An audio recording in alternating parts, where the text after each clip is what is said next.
Salutations, everybody. It is Matty here today with episode 235 of the H.A.M Radio Podcast.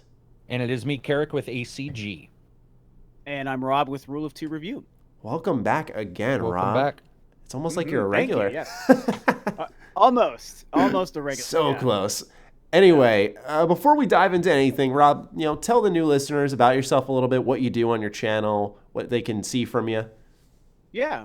So again, my channel is called Rule of Two Review. It's mostly just me talking about all sorts of gaming news. I definitely focus mostly on Nintendo, but I'm a huge fan of all the platforms, so I cover as much of that news as I can. And I think, like I said last time, we've got a new Xbox coming. We've got PS5 stuff coming. So, I love to talk about all stuff when I can. But very long-form conversation. It's just me talking, covering all that stuff, about 15, 20 minutes per video usually, a couple times a week. So. Right on. So, yeah. It's great content, good conversation. I am a regular over on Rob's channel. Like to watch his stuff, so I do recommend it. Now, normally what we like to do is when we open the show, talk about our Patreons, talk about what's going on. But what we'd rather do this episode is, instead of telling you flick a buck, we'd rather you take that buck, go to a donation service, a charity for Australia.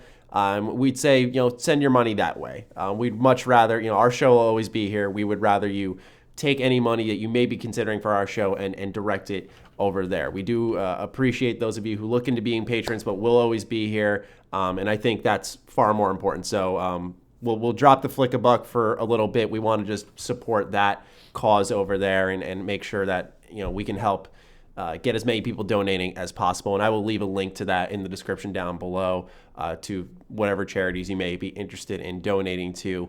But anyway, welcome to the H.A.M Radio Podcast. This is a weekly gaming show run by myself and Karak. We try to rotate in as many guests as possible. I wanted to just start off this first episode of the new year by thanking you guys for your feedback on the How Can We Improve episode. The call was pretty loud and clear that we need a third host and that people want a different visual layout for the podcast where they can see more of us, I guess. Me and Rob were actually just laughing in the beginning because, for most podcasts, it's always consumed via audio, but a lot of our listeners, or I guess you could say viewers, like to just watch the podcast. And we think that's kind of crazy because it's just like a 2-hour thing of us just sitting here in our rooms talking about video games. But, we like to respond to what you guys desire. And so we're going to change the overall layout. But for now, as we get art underway, it's just going to be essentially screen caps of the Discord call, which actually when Karak and Abzy did an episode by themselves and Karak had recorded it that way, a lot of people responded like loving that layout. And they were like, this is so much better. So we're learning it's not just about the cool art and that people just want to see us. So we do appreciate that feedback and all else that was provided. And we're looking to respond strong this year and really build the show. Guests are going to be a huge focus for us. So once again, we appreciate your feedback. One thing that we also want to change with the show, not a huge change, we just want like one staple in the beginning, is we're going to talk about what we're playing each week. We used to do this in the beginning of the show. We kind of dropped it in exchange for news. But I think it's always fun to just talk about, what's going on, what's on your plate. And, sometimes all of us here can't make videos about every game we're playing. And so it's nice to have a spot where you can just gush about maybe that low-key game that you've been grinding away at. So what we're going to talk about this time around is games we're playing throughout the holidays. What we played through Christmas and the New Year. So Karak or Rob, whichever one of you would like to start and hit us up with what you've been playing. You can go ahead, Rob. Oh, yeah. So, gosh, what have I been playing? My girlfriend has had kind of a lock on the Switch the past couple of weeks, so I haven't gotten to do a whole lot of that. I've been going back through Monster Hunter a little bit, playing a little bit of Call of Duty Modern Warfare. Mm-hmm. And I actually did manage to get some Switch time in, and I'm still hooked on Blasphemous. I talked about that with you guys last time. I saw you post a video on your Twitter, I think it was. Oh, man. Yeah, like one of the hardest mid-level bosses in that game I managed to get through. It probably took me 2 days to beat. It really sucked. And I know the game is many, many months old. I think it came out earlier in the year. But we got some dog action. Sorry about that. Yeah, but I'll be back. Okay. Whoa, I'll be back. Wow. We got a dog pile. Wow. Yeah, they weren't. Well, and it's funny because right before the podcast, him and I were talking when you stepped away, Matt. I didn't know that he has 4 dogs. Yes. 4 dogs. Yeah. That's a lot of And dogs, what's so. hilarious is I said just before this, I was like, I'm in my studio. I will not have a worry about a dog this time. I said, Karak's got us covered. Fuck. Yeah. Man. It's all good, Sorry. man. They're just doing dog things. But yeah. Anyway, so just really loving Blasphemous. I know it's an older game, but I'm just so super hooked on that game. Also, Maddie, you'll appreciate this. I did get a little bit more Astral Chain in. All right. I had the call to come back to it because I was right near the end when I played it throughout the year, and I took a break, I think, for like maybe Luigi's Mansion or something at the time, or maybe Death Stranding and Star Wars. And I was like, I kind of miss Astral Chain. Let me go back and see if I can't push to the end. So I spent a whole bunch of hours on it yesterday, and last night I got to the final boss, and at least what I think is the final boss. It's pretty obvious that it's the final boss, and it's pretty hard. I'm not gonna lie. Yeah, it ramps up a little bit in the end. They send some like gargantuan bosses your way. Like they just up the scale. It's epic, but yeah, it can get pretty tough. Yeah. So that's pretty much, I think that's it for the most part. I'm getting ready for the onslaught of games I know we're all going to be playing in the next couple months. It's like everyone forgot February was a month. Like everyone just said March. Yeah. Even the Pokemon Mystery Dungeon remake. Like I don't know about you, Rob, but I'm really excited for it. I loved the original Mystery Dungeon. I thought it was great. It's a big part of my childhood too, so that definitely plays a factor. Did you play the demo that they put out for it? No, not yet. Oh, okay. Have you? No, I'm not actually really a big Pokemon guy. Even as a Nintendo fan, it's not. Pokemon and Animal Crossing are the series I'm not really too into. Right. But I did see a buddy of mine on Twitter who's a big Pokemon fan downloaded the demo and was really excited for it, and then he updated and said, "Yeah, this is not good. It's not for me." But I mean, if you're a fan already, I don't know. You should try it. I'm curious what you think. Yeah, I like the Mystery Dungeon games because they're to me more interesting than the mainline games. I just think like the stories are far better and more touching and kind of what Pokemon should have aimed to be after it got really popular. That's no disrespect to the mainline games. I just think these are far more appealing. They kind of maintain the combat that you know and love. That does need to evolve still, but it's still familiar in that sense. But I just think the stories are far better. Like I'll just say this much: it's funny because my friends and I for this last number of weeks were talking about Super Mystery Dungeon, and my friend was like, "I want to get a Mystery Dungeon game. Should I get like Explorers of Sky or whatever?" And I was telling him like Super Mystery Dungeon has one of the craziest plot twists like midway through, and it gets so good. And I think it's no surprise though because the people who wrote the story were Spike Chunsoft, and they made like Danganronpa and stuff. So that's what we talked about during our, I think it was Games of the Decade. I brought that one up. And so, yeah, I wasn't too surprised once I found out they were working on the games. That's why the stories are so much better. But yeah, that's one that I was like, why is this releasing in March? That's ultimately why I brought it up. Yeah. Isn't Ori in February? Isn't that one of the big ones in February? Or is that also March? I can't remember. I thought that was mid-March. Is it another March game? Man. Let me double check. I'm really excited for Ori, so. Yeah, that's the thing. Like all these games that are in March, most of them I'm like, I don't want to skip you. I don't want to skip you. Ori and the Will of the Wisps is... I think it's like February 20th. Am I making that up? Maybe I'm wrong. Well, their website doesn't say it. Why doesn't their website say it? Ori and the Will of the Wisps. Let's just go on Google. You're right. February 11th. Okay, February 11th. Wow, nice. we can play this. That's one February game. We can play this one. All right. That's all we got.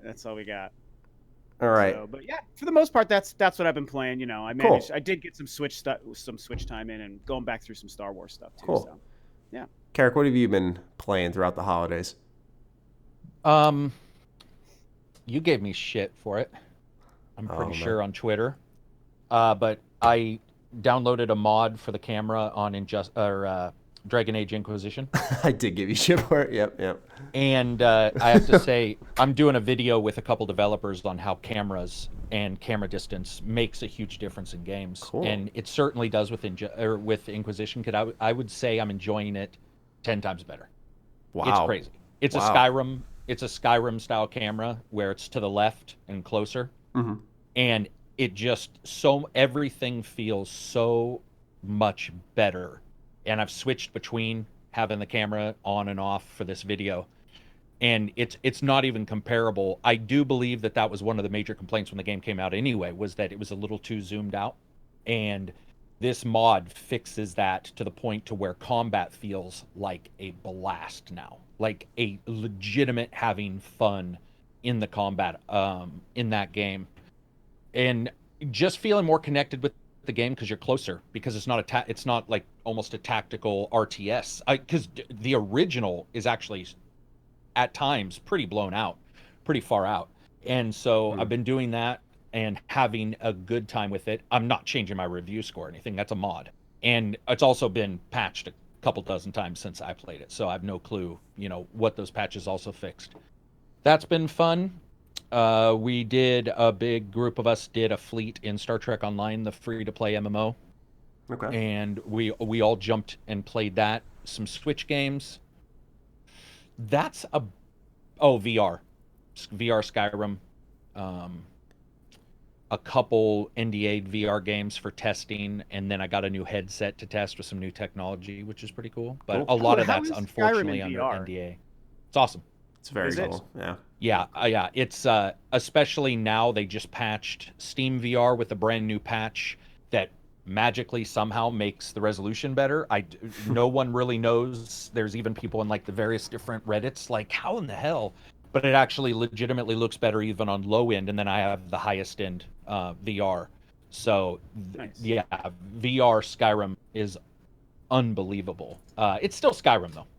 I mean, combat's still, you don't touch anybody in that game. In fact, I went to a mage. That way I didn't feel like I was swinging into nothing, which is what Skyrim's major issue with combat is anyway. Yeah. So mage, and yeah, VR has been pretty much, I would say, primarily what I've been doing, especially with so many titles being fixed. No Man's Sky's been fixed.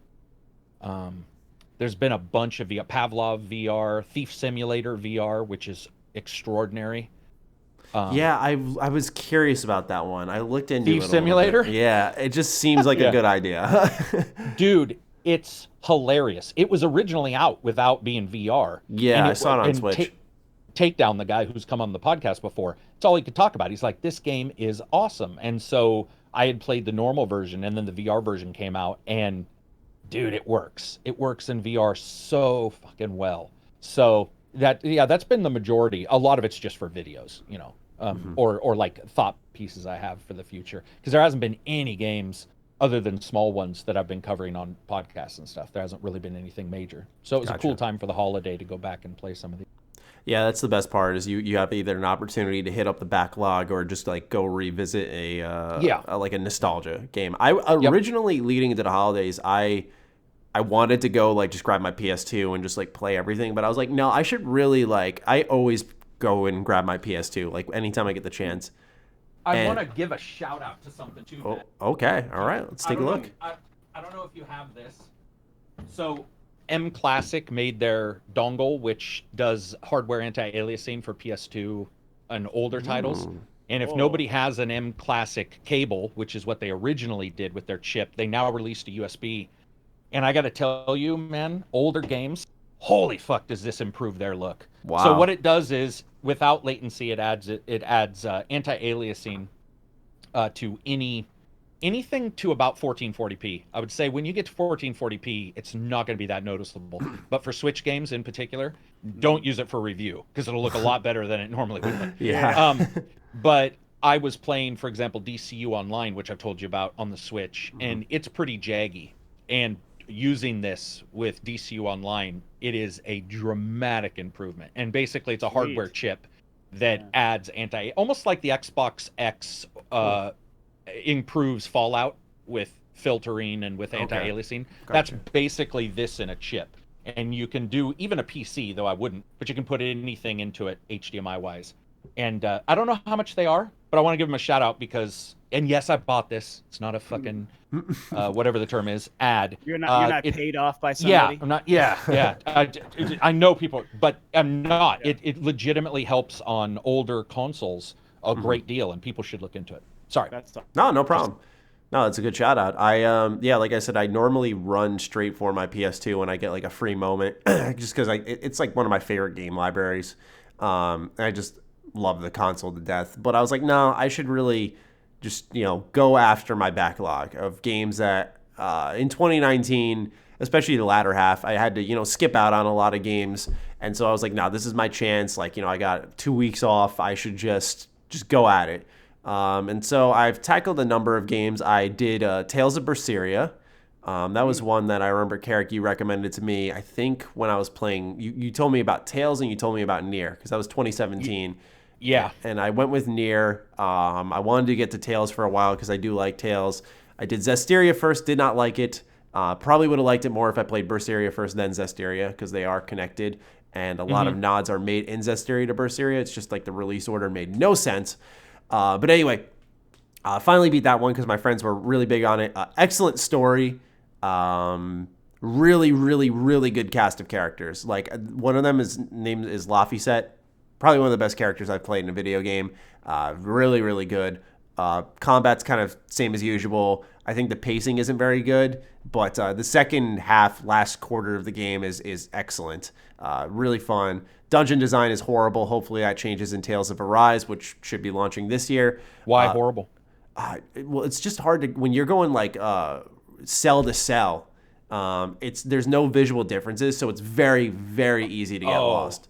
Gotcha. Yeah, and I'm not asking for hand-holding or direction, but when it's telling you to find someone in a cave, and the cave has multiple branching paths, and all those paths look the same, it's very easy to get lost, and you have to just start remembering shapes on what you see on the mini-map rather than your actual surroundings. So yeah, very old in that way. It's flawed, but good game. Glad I played it. So yeah, I got through that. I've been playing a lot of Slay the Spire. Obsessed. Absolutely I hear that's obsessed. a great game. I hear it's really good. Yeah, absolutely obsessed. I got into a roguelike kick because I usually don't like them, but my friend was like, "Hey, Merry Christmas! We game share on PS4." He's like, "I'm buying a game, $20 or less." He's like, "What do you want?"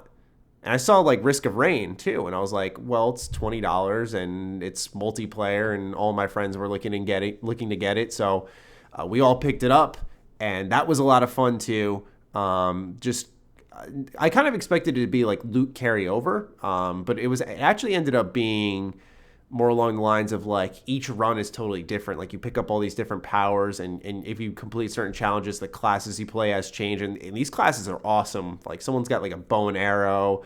You could be like a utility-based robot, or someone with like dual-wield pistols. So both these roguelikes are great. Slay the Spire I'm more infatuated with. I have it on Switch actually, and I don't know what the difference is in the terms of offering, but the Switch package feels pretty complete.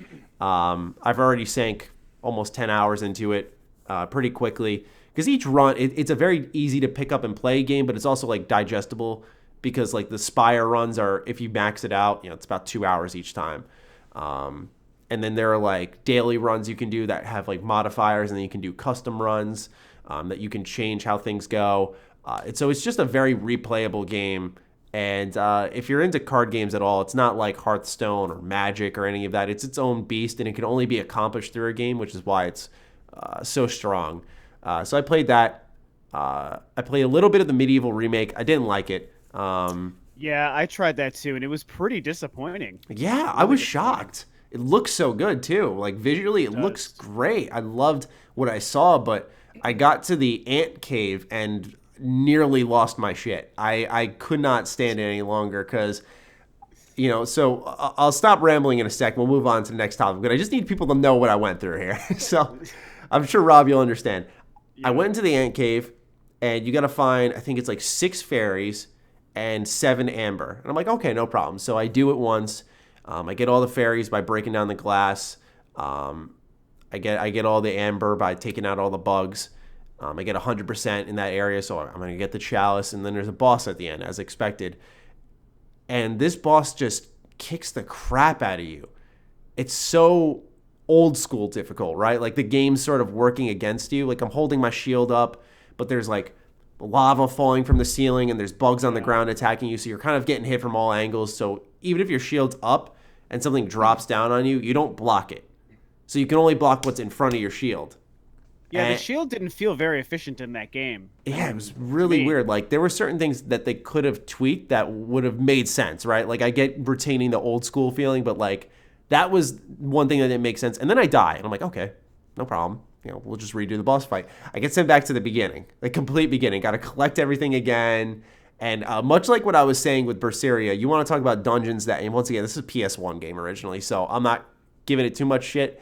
But this place was literally like so samey, and it's like a winding path with multiple ways to go. Very easy to get lost. Went through that process 3 times, and once the 4th hit, I was just like, all right, I'm putting this down. You're saying that you think that some of the game's problems are because it's still trying to retain the old, maybe antiquated gameplay kind of thing? Yeah, for example, I don't mind them saying, like, collect 6 of this, do 7 of that. If you die, like, the game can be tough, but not instilling, like, auto-saves, where once I hit that boss, like, that's what was weird to me. That was what was really, really strange to me. I think something I felt that was definitely a result of it feeling too true to like the PS1 era roots was the combat did not feel very fluid, and I think through that, I don't know if you felt this way, Matty, but like the collision detection and the animation and the weight behind your sword swings, none of it felt the way a good game of that ilk does today. Yeah. And it felt like that was one of the things, that they were trying maybe either too hard to retain from the PS1 era, or maybe they didn't think about fixing, or they didn't have a way to fix. But that, to me, really, really hurt the experience. Yeah, you're right. It looks beautiful, but the playability is just not good. I was wondering why no one was talking about it. I was like, this looks great. Yeah, exactly. And then I played it, and at first it's like, oh, this is charming. And it still is charming. It's very neat. I still like it. Yeah, I like it in a way, but it's just, it retains so much of its old school value that I can see what's good about it, and I like it. Like, I don't dislike the game. It's just not worth my time, even if it's a short game. Like, just getting to that point, I was just like, okay, I've retried this 3-4 times now. I don't really want to keep redoing the same dungeon, and the other issue, and then we'll actually move on, is like you get these life bottles. So if your life goes to 0, it refills it depending on how much is in that life bottle. And so I went into the dungeon with 2, right? And, I died during the first boss fight. That's my own fault. It was really close. He was at 100 health. And I'm like, okay, when it reloads my save, it's going to reload me with my life bottles. But it only, it's weird. It doesn't retain that. You spawn with half a life bottle, and that's it. So when you die, you get like 70 health.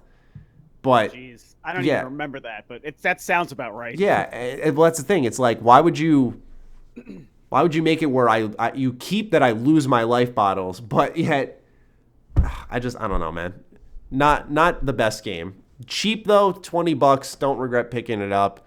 Would love to see them take a crack at Medieval 2 with maybe some of the feedback there. And I think I would have. That seemed, because of the price, it seems like more of a impulse timely pickup. Like, I would have liked to pick that up around Halloween, around the time it came out, and been like, oh yeah, like perfect. We'll just get it then and have like a more festive experience.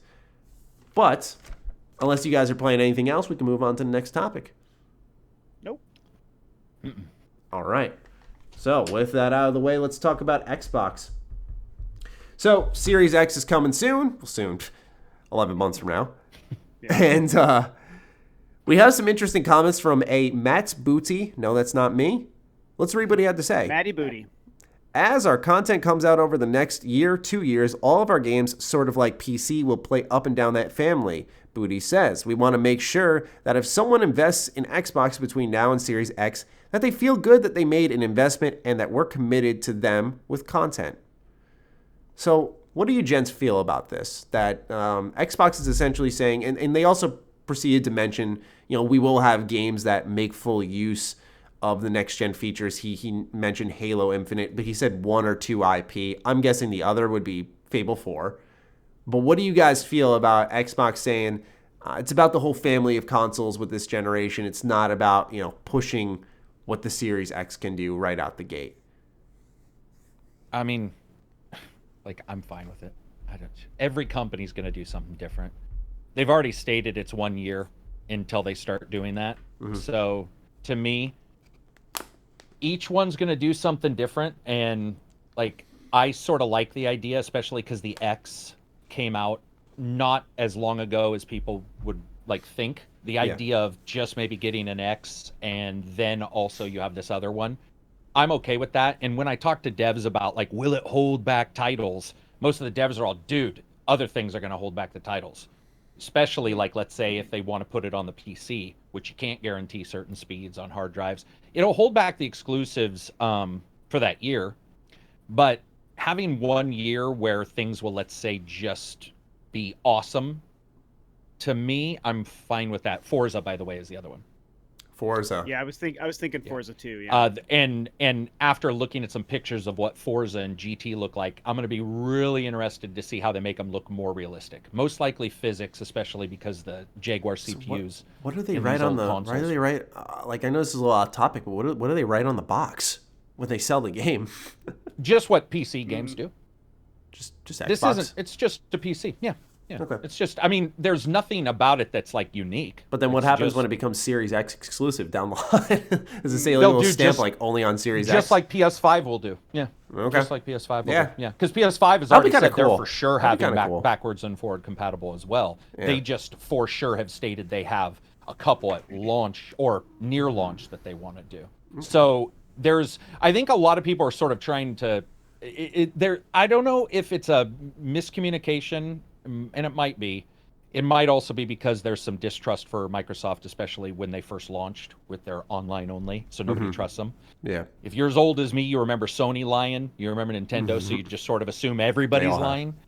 Yeah. But I would say overall, we haven't seen what they're going to look like, so I don't know. For example, we've seen PS5 footage maybe of that God Hand game or whatever it's called. Oh, Godfall. Looked a little, yeah, and I got to be honest, if that's like what they're aiming for, it's not as impressive as I guess I originally assumed. It'll be interesting to see like if PS4 or PS5 does something that's just unbelievable. But if you have two exclusives on one system and then all the other third-party stuff runs on both, I'm going to be more interested in how the other stuff runs, because I'll be playing those two games for sure, but not for the amount of time I would play the thousands of other games coming out for both. So it's just a different tact, and I guess I'm okay with it. Doesn't really bother me. Yeah, I kind of see it as I kind of see two main different kind of topics or takeaways from everything that they were talking about here. One kind of on like the business model side, and the other on the potential library side, or at least like the early on library side. And I think the business model stuff that kind of talks to what we're all talking about here is it just seems like what they might be doing with Series X with these quotes is they just might be pushing further towards this concept of the Xbox being more of a ubiquitous platform, like just like the name Xbox. And not so much meaning like a console, a thing that sits under your TV and plugs in and you do just that. It might be, and they've been doing it already with, so many Xbox games available digitally on Xbox and on PC. And so I think that they might be further doubling down and eventually into the life of the Series X. It might become something where they want people to not think of Xbox as the machine, but Xbox as a place you play games in, a variety of different places. Yeah. Kind of like a Google Stadia, but not exactly, because we also know they're doing a Project X Cloud thing that's cloud-specific aside from all this. But I just think that, things like Game Pass and Xbox Live and the way they've been morphing that, and now the Xbox Series X things and his quotes here, I just think that Xbox is more of an idea than it is a console, the way a PlayStation or a Switch or whatever is like a console.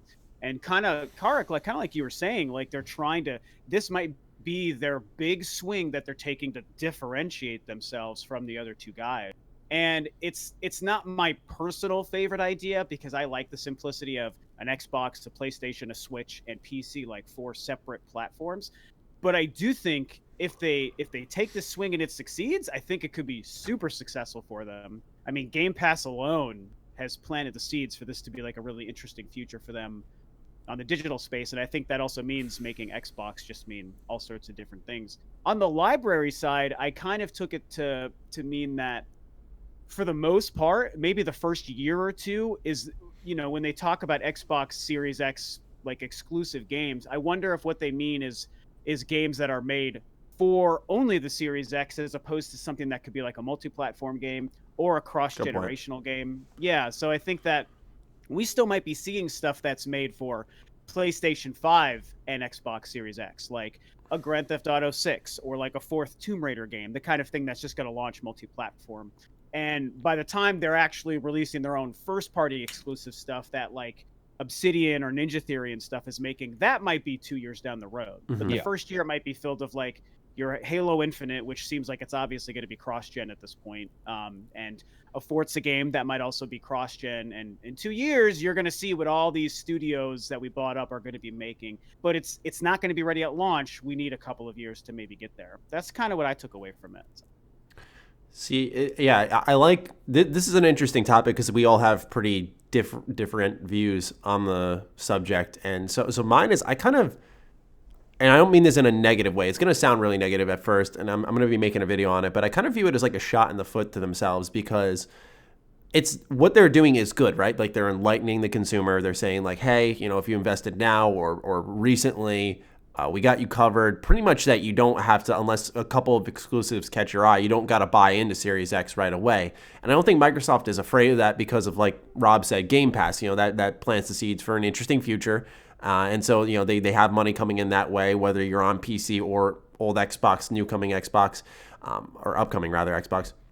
But I view it as like a shot in the foot because what they're essentially doing is putting out there probably what Sony will also be doing, right? Like Sony probably doesn't have a long list of exclusives that are first party and dropping month after month after month, kind of like the Switch did when it launched, or what they kind of rolled into with the PS4. I think because a lot of their main studios have kind of done their thing within the last 2 years or so, it'll be a while before we see that big ramp up again for them.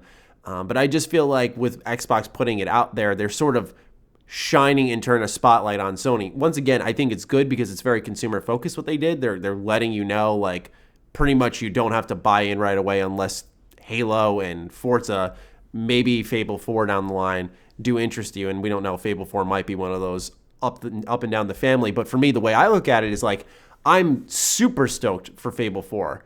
Like, I know I don't know a thing about it, but I love Fable, right? So I should say I'm stoked about the idea of a new Fable. And when you start telling me, well, Fable's going to be able to run on the original Xbox One, I'm like, well, what are you packing into this world? How much is there to offer to me? What can I do in this world? How expansive is it? Like, I feel like instantly the potential there that could be very grand if brought to a new level is limited. Does that make it bad? No, there are great open world games already on the Xbox One and the PS4, right? But we do know, not talking about the One X, but the original Xbox One is inferior in power to the PS4. And so that's where I start to get worried about, okay, you're going to support that whole family, that's great, but there are games that could be pushed further that you're going to announce that once I hear it's on the original consoles, I'm like, well, how much is getting dialed back? And I don't want them to start separating content, which I don't think they'll ever do, but I don't want them to start saying, this mission, this part of the world, this building mode will be available on Series X, but this is available on the original Xbox. I don't think they'll do that. I think it'll most likely just be graphical, draw distance, lighting, character models, that sort of stuff will change, which is all fine and dandy. But like I said, I sort of viewed it as a shot in the foot. I was like, I probably, in all likelihood, would not have said that if I were working at Xbox. I feel like that hurt them more than helped them. It secured their it secured their fan base, but they're trying to grow and reach out, and I'm sure maybe they have other plans, like we've heard Game Pass maybe coming to the Switch. I think that allows Microsoft to connect with a whole different audience in a really unique way. It would be in a crazy world if they did something like that. I hope it actually happens, right? Like, I know it sounds like a fever dream, but I feel like it's plausible with xCloud now. But yeah, man, I would love to see something like that happen. And so maybe that's the plan up their sleeves. They're like, look, we got this insane mind-bending collaboration coming. Really, in their eyes, do they need to push the console right away or not? Probably not with those plans, if they're true, which, tons of reports keep coming in about it. Like I said, I view it like they're kind of hurting themselves a little bit. Good for their audience, good for their fan base, good for current Xbox owners or recent investors, but I don't think overall good for how they want to grow, maybe. I kind of wonder if it's really going to just come down to the messaging, because obviously even just us trying to talk about it and figure it out kind of shows that we can take similar but also very different messages away from what he said, but we're still kind of confused, right? Like, we don't we don't understand a lot about the overall final business model of the Series X. And even the name has already been, a kind of a back and forth joke. Like it's Series X, but it's really just Xbox. Forget the word series, even though we have it there anyway. And so it's like, what does any of this mean? And so we're still so early in the game. It was only at this point, 3 weeks? It's probably not, it wasn't even a month ago, right? That they actually showed us the darn thing, or maybe just 1 month ago.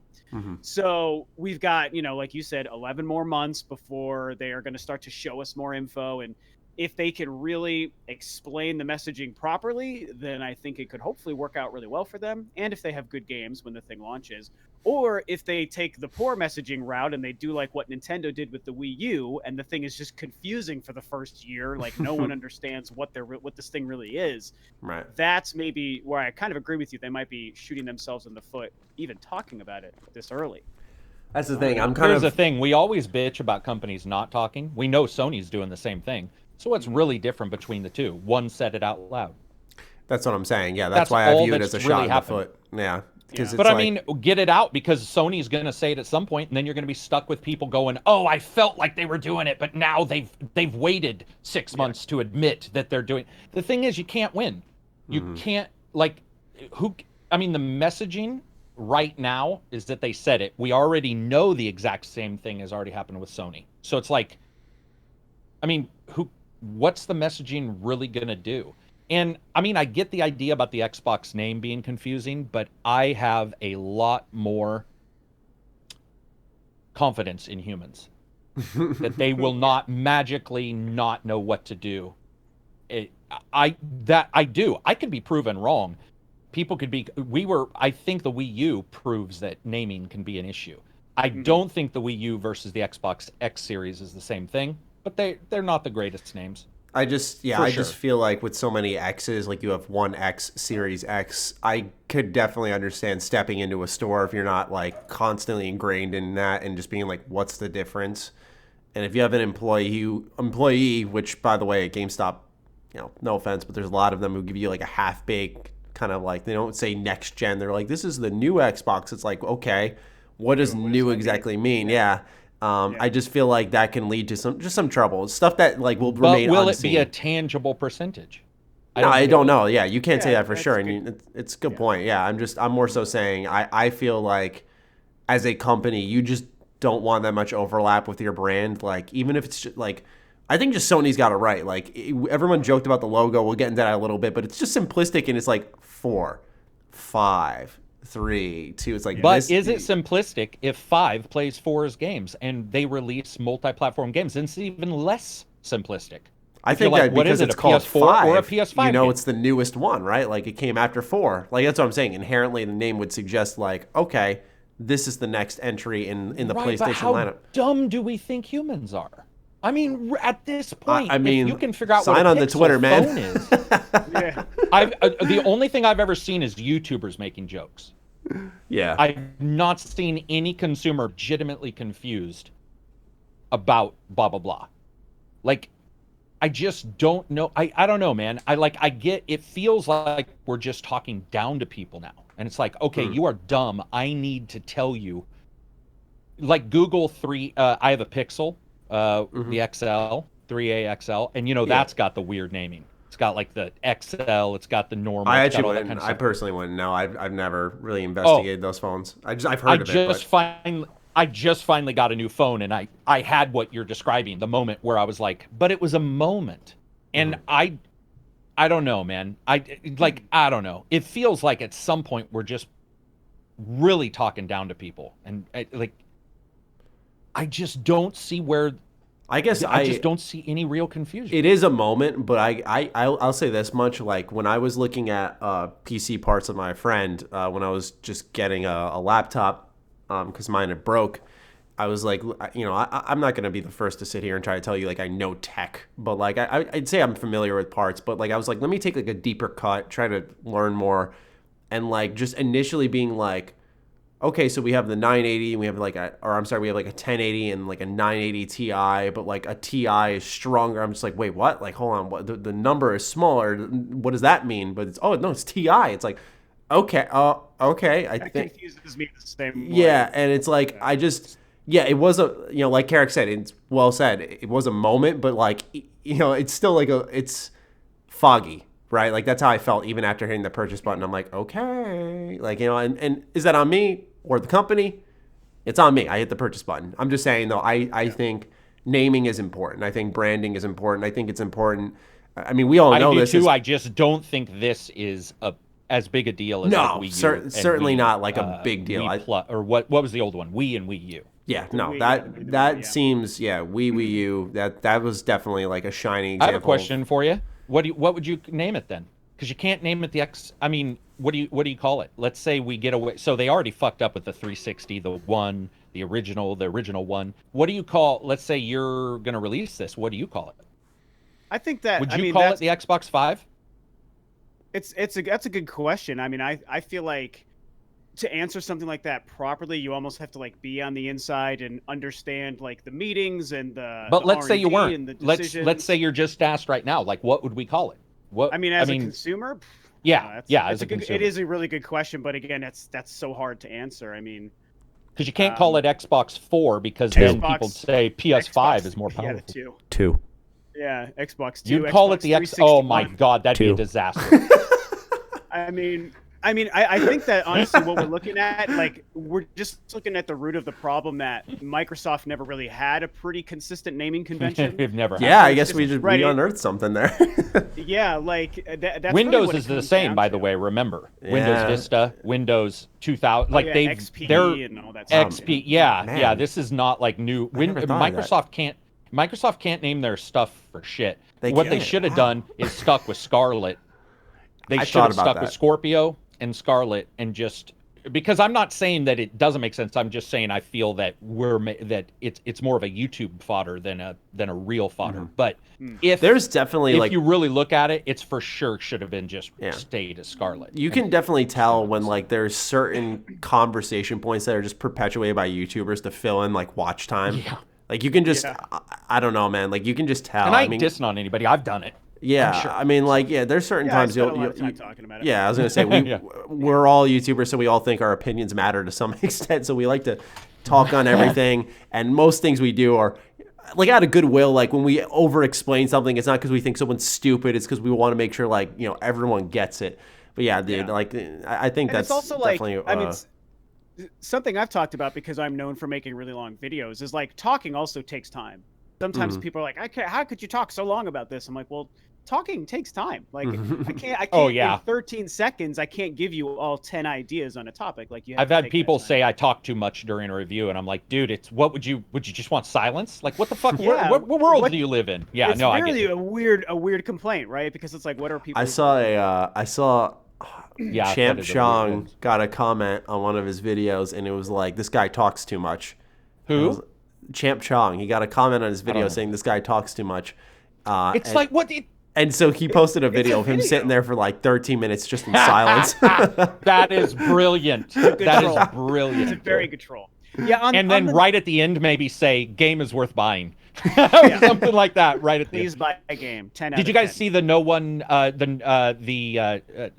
Man's Sky?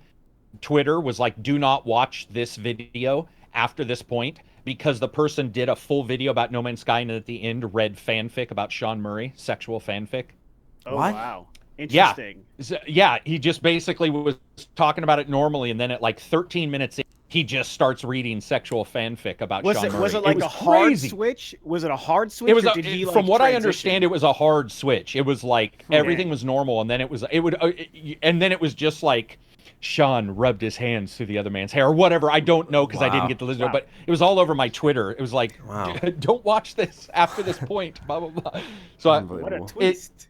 It was a little unique for sure. Well, on the naming stuff, I think it's, we've already been talking about it. It's a super, super interesting situation because I feel like, I think that the kind of both sides of the discussion here really have merit.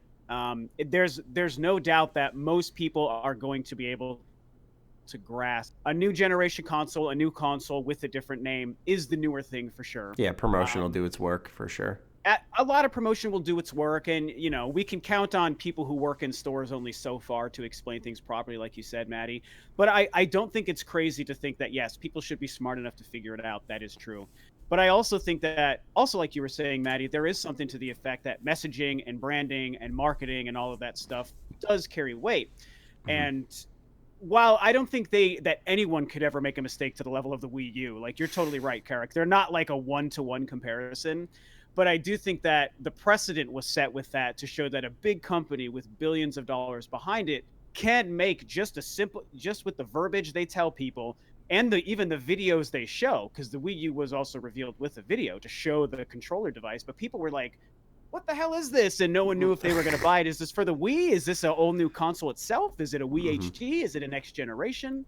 And the thing looked like obviously it did. It was under the name, but it looked just like the original Wii. Just you had a big tablet for a controller. Yeah. I mean, it was not I thought the same thing at the time. It was not a crazy thought that was just a new controller for the Wii at the time. It wasn't a crazy thought, but we learned it was a new console, and so yeah. I mean, simple, easy messaging. That's the secret to marketing, right? I mean, whether you're talking about a video game company, whether you're talking about Nike, whether you're talking about AMC movie theaters, I mean, pick an industry. The simpler things look with simple shapes and colors, the simpler things sounds with names that are easy to understand. That's the secret every marketing firm is trying to do. I don't think, though, to Karak's point, I don't think that this is going to be like the death nail for Xbox. Like, they are a smart company with a lot of money. I think that people are going to, even if it takes a couple of months or a year, or if they fix the messaging before it launches, like, people will understand what the Series X is going to be and what Microsoft is going to do with it. But I do still think, though, at one point they'll probably have their own little press conference, right, about it. That's kind of the trend nowadays. And so I do still hope that, regardless of the fact that we know people are smart enough to figure it out, that Phil Spencer can get on stage for an hour and be like, hey, this is what it actually is. This is why it makes sense. Right. And last point, and I'll stop rambling here too. I think that to the idea of like Microsoft not being consistent with their naming conventions, there's a chance that the Series X idea is their attempt to put something in place that for future. That's down what I the road. actually thought. Yeah. Yeah. So maybe that's what because when I talked that's a really strong point. Yeah. It could be. When I talked about it in my own video and I rambled for about 20 minutes about the name and why I thought it was weird. One of the things I said was like the series I think means more than just what it seems on the surface, and so maybe that's what it is for the next 15 years, you know. Okay, that's a really good idea. Yeah. On the other hand, we have the PS5, a little more simpler if I do say so myself. All right, so hold on, timestamp. Got to write it down for all the viewers. All right. On pen and paper. Yeah, it's pen and paper. I know. Well, the thing is I'm screen capping the Discord call, so I can't pull up like a thing there. So I just, pen and paper. I still like using pen and paper for like notes when I do reviews and stuff. I feel like it sticks better. But maybe I'm just a traditionalist. One day when the grid goes down, you'll still be good because you can still write and read. Yeah, there you go. Kids nowadays probably don't even know how to write and use their handwriting. I still can't believe they got rid of like cursive in school. I'm like, why? Yeah, it's all over. Disgusting. All right. Yeah.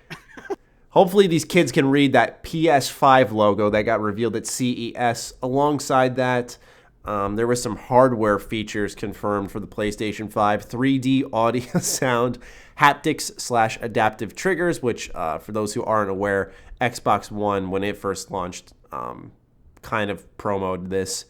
Ultra high speed SSD will be in the console. Hardware-based ray tracing and a Ultra HD Blu-ray player will be in the console. Very small batch of details. I think a lot of people are calling it PS5 quote reveal end quote. I don't know if Sony actually stated they were revealing anything, but yeah, they ended up just showing off a logo and those specs there. Do you gents have any thoughts on? I guess people had expectations. There was like a lot of disappointment and sarcasm. I was being sarcastic about the logo because like people were making it a big news piece, and I'm like, come on, guys, like it's a fucking logo. But what do you guys genuinely think about what Sony had to show off at CES? You can go ahead, Karak. I mean, it was weird. I saw the same thing about like the reaction where people were expecting more. And I could be wrong. Maybe they said, I didn't look at the ramp up. I did follow CES for other reasons, which we can talk about. But like that, Sony and Microsoft, Sony and Microsoft will have like variable FPS and stuff, which is awesome on new TVs. I think that the only thing I took away from it was that it shows that Sony's type of fans are different than Microsoft's, and maybe even different than Nintendo, in that those things, a logo, they're that diehard. I don't know any other way to say it. There's something that they're number one on Instagram ever for whatever hearts, whatever the fuck people use on Instagram. I don't know. I post pictures there, but I never go back and look. You have an Instagram? People. I have an Instagram, but I just post pictures of my dogs. I've no clue if what they use. I think they use hearts, right? I think Instagram uses. They do. Oh, like, yeah. Okay. Yeah. So, I think it does. I think that's the one big difference that I did take away from it is, yes, there is something about Sony in particular that when even a logo gets announced, people shit themselves, which is cool, because I'm a big, like, as a gamer, that's like, I don't want people to blindly trust them, but I love the idea of people being excited, being that excited. The little stuff that they announced, none of that was new. Yeah. So that part, I think we all sort of were like, which is fine though. It's, not being new, I guess, is different than solidifying what they are doing, which is cool. And they did solidify. Haptic triggers is great. Xbox has rumble triggers, which are good, but these will be haptic with a little bit of feedback, pushback, it sounds like. That's great. Other than that, I didn't take much from it other than they're solidifying as they move forward. I just like that there's going to be an SSD. I think that'll be... Yeah, they're all going to have SSDs now. I don't see... Well, yeah, I mean, I don't see anybody going away from SSD or not. If they want those quick startup times and stuff, I can't see why they would step away from it. But yeah, nothing in the terms of like surprises. I didn't have expectations. In fact, I was more interested in, even though I didn't look into it, I would have been more keen to see like what AMD was doing and whatnot. And I think it was AMD that was on stage a lot with Microsoft. And they showed the fake render of the back of the Xbox. Yeah, I was going to talk Phil about Spencer to be like, dude, that's not, or one of the guys at Xbox being like, that's not what the back of the X looks like, jackass. Yeah. I didn't even know that happened. That's really they had like two USBs, Ethernet, like something else in there. The big thing that they had was they had two HDMI ins, which then caused people to think it was going to be like the one, and Microsoft was like, and then other people leaked. Also substantiated that there isn't a secondary HDMI in. There's two USB 3.1 super speeds. Pretty much typical stuff. But yeah, it was fun. Yeah, it was interesting because the render didn't have like venting on the back. Right. I was like, what? Like, maybe that's how they figured it out, Matty. Maybe that's how somebody figured it out. I don't know. Because like I saw it when I first saw it, and I didn't know it was fake. Like I saw like they went over the top, and I was like, okay, I see like what looks like venting there, but then they went to the back. I'm like, you're just telling me all the air is just going to shoot up when the dust is falling down? The original one? Is that what you mean for the Xbox One? No, on the render doesn't look complete on the back of the fake render. Is all. That's what I noticed. The Xbox X is supposed to just have the one fan and the pull, supposedly one big fan. But yeah, there were no grills. At least I don't remember seeing any grills, which you do need to pull air in to get air out. It's an which I don't think people were like. Maybe you're right, Maddie. Maybe that's how people figured out, like pretty much right away, that they were like, that doesn't. It's not adding up. Yeah, or whatever. But yeah, it was funny. It just wouldn't make sense to me. All right, I guess we can move on to our next topic because there's not much else to go on about that. Let's go ahead and talk about a little Fallout 76, just very briefly here. So Fallout 76 just got a pretty significant announcement. They had confirmed that there's going to be a Wastelanders update, or not a Wastelanders update. The Wastelanders update will be on the private testing server. There's signups still going on as of the time of this podcast going live to everyone. It goes on until January 14th at 6 p.m. Eastern Time. That's when you can opt in till. And Bethesda will select some people, let you hop in, get your hands on the updates, report bugs back to them. Obviously, they said that you have to sign an NDA, but if my experience in covering this company tells me absolutely anything, I don't know why they continue these fan-based NDAs, because they get broken every time. Right. Every time. I remember even back with like Far Harbor on Fallout 4. we're beta testing our DLC. Like, this isn't new. A lot of people were like, Bethesda's having us bug test. I'm like, this isn't new. It's the same shit with like the Pokemon expansions versus the third game. Like, this is something Bethesda's done for a while, and the difference is you're not getting charged for it. But this isn't something that's completely different for them. But ultimately, I kind of sit on the area with this whole update of like, I just want the release date. That's all I care about. I'm not interested in testing it, but there's going to be a lot of leaks for sure, because with Far Harbor, a lot of people broke the NDA, sent out gameplay, spoilers, all that stuff, which is unfortunate. And it's going to happen with Wastelanders, because what's going to happen is, sadly, and that's why I don't also know why Bethesda's doing this. They're caught in that area where I sit in the area of I want to see them get better. So I don't create videos about them out of like a desire to hate them or to light them up. I just cover it as is. Where there are a lot of people with like a vendetta, I guess, if you will, right, out for Bethesda. And so that's where the clicks are. That's what I'm saying. Drama. And so I think I would not be surprised if someone took a heinous bug that will inevitably be in this gigantic update 476 and posted it, and people will be like, even Wastelanders is gonna suck. Yeah. And look, at the end of the day, like, that person's gonna break an NDA, so they're in the wrong. But Bethesda's also in the wrong for being dumb enough to trust that someone's not gonna break it. I'll gladly eat my shoe if I'm wrong, but man, like, every single time they've done these NDAs for DLC or anything in the past, stuff is leaked. Maybe they'll crack down more, but I'm curious what you would say is the best way then for listen to me, Nintendo, for Bethesda to handle getting the beta test out to people and not having people, breaking an NDA that maybe didn't exist. I feel like and exposing it for something maybe more than it is. I feel like doing private testing.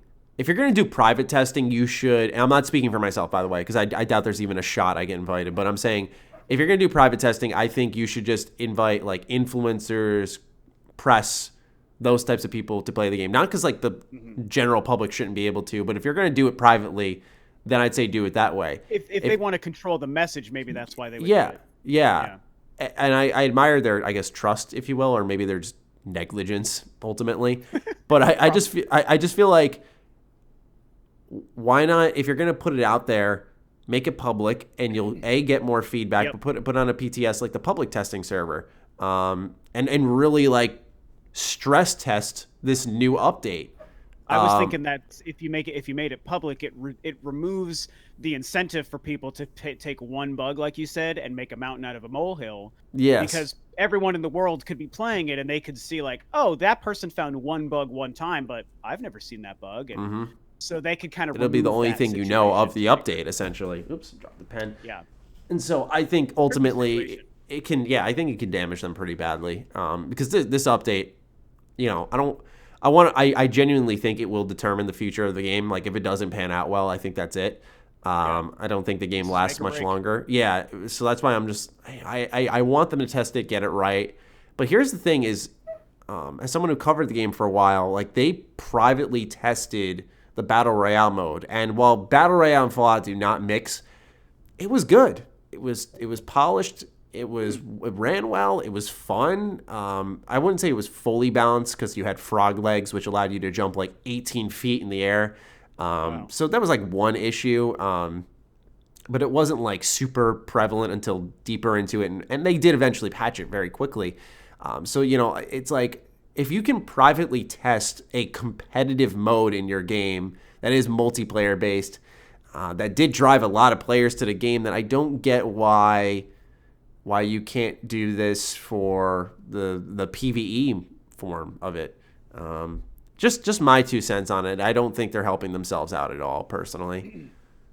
Yeah, I have it's been interesting, at least for me, to have been following everything about Fallout 76 more than just the Wastelanders, because I'm a huge Fallout fan. I like Bethesda. I know everyone wants to give them shit nowadays. It's like, oh, you made one humongous mistake, so you're done forever. It's kind of been the reaction. And the mistake is huge, don't get me wrong. They deserve absolutely backlash for what's been happening. I'm not saying that people shouldn't call them out for their mistake. But I'm not ready to like bury them in the dirt and say, well, there goes Bethesda. Like I still like them, and I'm such a huge Fallout fan, and I was really excited when it was coming out, and to see what it's become, and just this entire cavalcade of just nonsense since this game released has been really sad to me. So I guess I'm with you in the sense that I've not taken the cynical approach towards anything happening with Fallout 76. It's been nothing but a disappointed and sad approach, because I would rather learn that this game is really great, and I would rather see them fix it and make it a game that's like a pretty kick-ass Fallout experience that I, as a Fallout fan, would say it's finally time for me to play this game. I want a reason to believe it's good. And on the Wastelanders thing, it's definitely conceptually, until they get the beta out and people test it, and until it releases and we see what the thing actually is, the concept of it finally adding NPCs and things you can do that isn't totally reliant on online play and playing with other players, that's exciting to me, which is kind of backwards to the concept of 76, because what I want it to be is really just a regular Fallout game. I don't care about other play. Yeah, I just want NPCs and quests, and I don't care if I ever see another person online. I don't really care about that. And I could only hope that a good version of Wastelanders makes that experience. Yeah. But I don't know if I can. I mean, you guys are following it probably closer than me, so I don't know if there's any chance in hell that it turns out to be that good. But I want it to be. I think it'll be a lot bigger than people expect in the terms of, and by bigger, I mean like content in there. Like, I think they're overhauling pretty much the entire map based off what I've seen so far. They have like pretty much for every story beat that was there that people were like, it's vacant, it's hollow. Like, right when you step out of the vault to the Overseer's camp, like they've confirmed like there's going to be NPCs here. There's going to be a settlement here with people you can talk to. So there is going to be a lot more interaction. And so I think if it ends up being good, you're going to start seeing a slow transformation of the conversation, because a lot of new players will come in and have the perspective of, I hopped in my first time with Fallout 76, and right off the bat, I was interacting with NPCs. So it didn't feel as hollow, which was one of my biggest issues. So it'll be a very interesting conversation moving forward with this game, provided it is good. Like I said, I just think it'll be a lot more substantial. I think a lot of people do, I guess, underestimate the power, I think, of a really good Fallout experience. I mean, a lot of people are like, myself included, by the way, I don't want it releasing too close to March at all. Like, I pray to God it doesn't release close to March, like just mid-February, please. But at the same time, a really good Fallout can sweep most people away. Not that it's going to take away from like Final Fantasy VII Remake or something like along those lines, Animal Crossing, really big March launches. But I think there's something very alluring. There's a reason why Fallout 4 was incredibly hyped, why people love New Vegas, love Fallout 3. I think people are more yearning like for a good Fallout. And I'm just saying, if like No Man's Sky, God, that was such a horrible fiasco. If that can find a way to bounce back, I feel like 76 could find a way. That's a good point because of how bad No Man's Sky was. Oh, okay. Because of how bad the No Man's Sky thing was. And I mean, that was at the time, dude, one of the worst controversies I ever remember seeing go down. And to their credit, they went ghost, dead silent for like whatever that 2 years was. And then one day it's like, hey, we have a new good version of the game coming out soon. And then when it came out, people were like, yeah, this actually is like a really good version of the game. And you guys can correct me, am I correct in remembering that the initial plan for the launch of 76 was to have NPCs, and it was kind of a surprise when it launched without that? I feel like no, the initial plan was the players were going to be the I put this in quotes, the NPC encounters, like what if every person you saw in the world was another player? I think that was the exact quote. And what would that be like for Fallout? But the issue was that at launch there were a ton of shackles on the player. So like if you saw someone else, you couldn't just attack them, which made sense. You just don't want to get griefed. But at the same time, there was no danger in the world when you passed another player, so you could either trade with them, or that was it. You just use an emote, wave to them. And then you combine that with every quest you pick up, you just knew the fate. Like when you're like a lot of quests were like, go look for this person, go look for this group of people. And like each time you're like, they're dead. Like, I already know it. They're dead. Like, that's what this game's about. Everyone's dead. This place is completely empty, and you're the last people there. You're exiting the vault and rebuilding, they say. So they say that this is Chapter 2, Phase 2. I think, honestly, what Fallout 76 is a giant test for the future of Bethesda Game Studios to see how they can blend their online stuff with their open worlds and seeing how their engine can handle it. And now what Phase 2 is seeing what happens when you have that same online space alongside a lot of players. Because I would not be surprised if, because Elder Scrolls 6 will be somewhat deep into the next generation, the Series X and the PS5. And with that being the case, I would be shocked if they weren't thinking pretty much like co-op with friends, huge world, wars against other factions, that line of thinking. Because just think of how definitive Skyrim was and still is to this day. I can't imagine they're shooting short with that. So I think even Starfield will have, like, we already knew they said there's going to be, this is cutting deep, but they have like new animation systems for Starfield. So we know with each game, it seems like they're experimenting with a new facet. And I really just think they're just trying to ramp up everything to just blow people's minds with Elder Scrolls 6. That's the one I'm most excited with personally. All right. Karak, do you have any thoughts on Wastelanders, or shall we move on to Patreon questions? I just think that you sort of hit the nail on the head where they asked that question. They were like, what if every NPC that you see in Fallout 76 is a person, and that's what we got was a shit game? Because that is exactly what no one who likes Fallout 76 wanted. No one. No one wanted Fallout 76 where there were no quests that, were super dynamic with people moving around. That's exactly, they gave pretty much everybody something they didn't want. Yeah. And that's why there's so much feedback. It's not because you and some other people I know have played 76 and enjoyed some elements of it, but it isn't like any other Fallout. It doesn't even feel like a Fallout game. It looks like a Fallout mod because it is missing the major thing, which is the stories and the quests that really matter and all this, combined narrative world. And I also, though, at the same time, feel that you are in a catch-22 kind of situation with this shit. You either release a shit game and you move on and everybody hates you because you moved on. Or you release a shit game and you work on it and everybody hates that you're not working on the next game. Yeah. There is absolutely no way to win other than releasing a good game at the starting.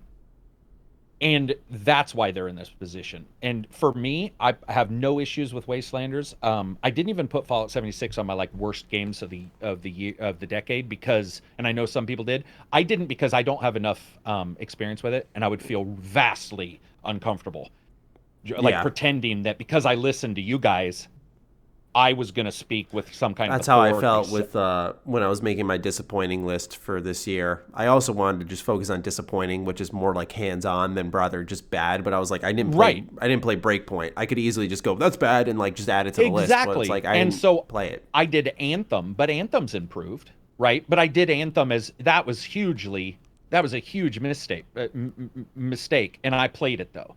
With Fallout 76, I can't say I played it a ton. But I am excited for this expansion because, like you said, what if somebody gets into it tomorrow, and it's got these characters? What if there are and they're enjoying it? All the power to them, because then you have a company who looked at all the issues. Yes, they made a mistake making it, but they're trying to, they are actively trying to go out there and fix it. I would be all for that too. Mm-hmm. I just think you can't win right now. It's really, unless you're, what's the term?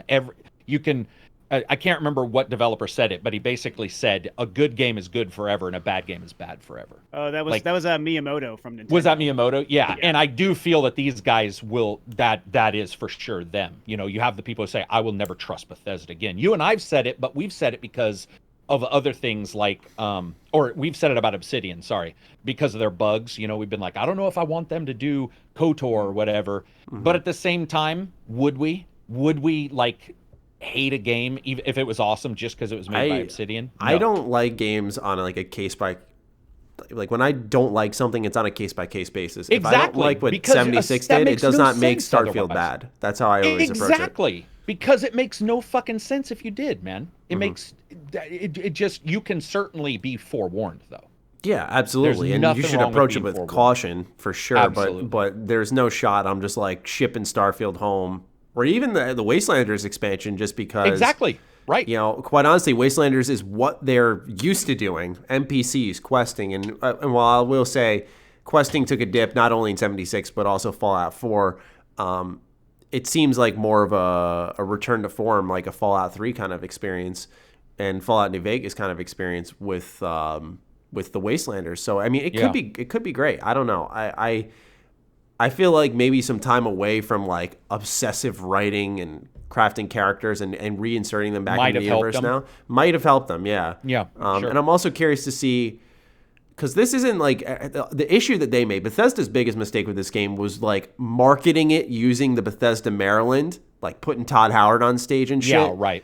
When it was mostly they like needed Austin. him to sell the game though, because he's so good at that. So I think that's probably why that happened. It was so stupid though, because now everyone thinks like Todd Howard and his team are the ones who were like in on the game constantly. And don't get me wrong, they worked on it, but like this was mostly BGS Austin, and they were formerly like, I think they were working on that. Oops, I hit my elbow. Sorry. They were working on, what was the name of the game? It was a canceled third-person action I know what you're talking game. about. Yeah. I can't Because remember. when Lone was still on the podcast, I believe it was back They then. had like the Was it arcane not? art style. Yeah. like, Lone was- like oh my god, like a Dishonored kind of thing. Yeah, it looked like Yeah, that, but it was a third-person melee fuck was combat that game. called? It probably would have done can't really even well picture nowadays, it. I can't- but And it's canceled. It's for sure. It is canceled game. Yeah. These guys moved to Fallout 76 from it. What the fuck was that game? Because we talked about Battle something? I don't know. No. God, what a terrible name. Battle if it has Guys. battle in its names. Exactly. Generic Shadow of Warning, the War Battle Guys. Yeah, big time fights. Yeah, man. I don't know what it was called, but I think they worked on that originally, and when it got shut Real down. quick though, so we don't know the release date of this expansion, right? I was asking that prior to the podcast. and I No, think you just said the no. PTS timing, which is next Friday. Is there a So- chance that it could be like a summer release? You think maybe after these big early games? No, Or do it's they want it definitely sooner than they later? they said Q1 2020. They did. so. Oh, they did say Q1. Okay. Or they said, I'm sorry, they said early 2020.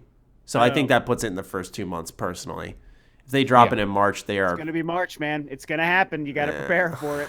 It's coming. I'm gonna be so depressed if I got to skip a game because I got to cover Fallout 76 Wasteland. That would be very unfortunate. Or what if, hey, let's just be positive. What if you jumped in there and all of that time away, those guys were writing quests, and you go in there and you're like, this is good.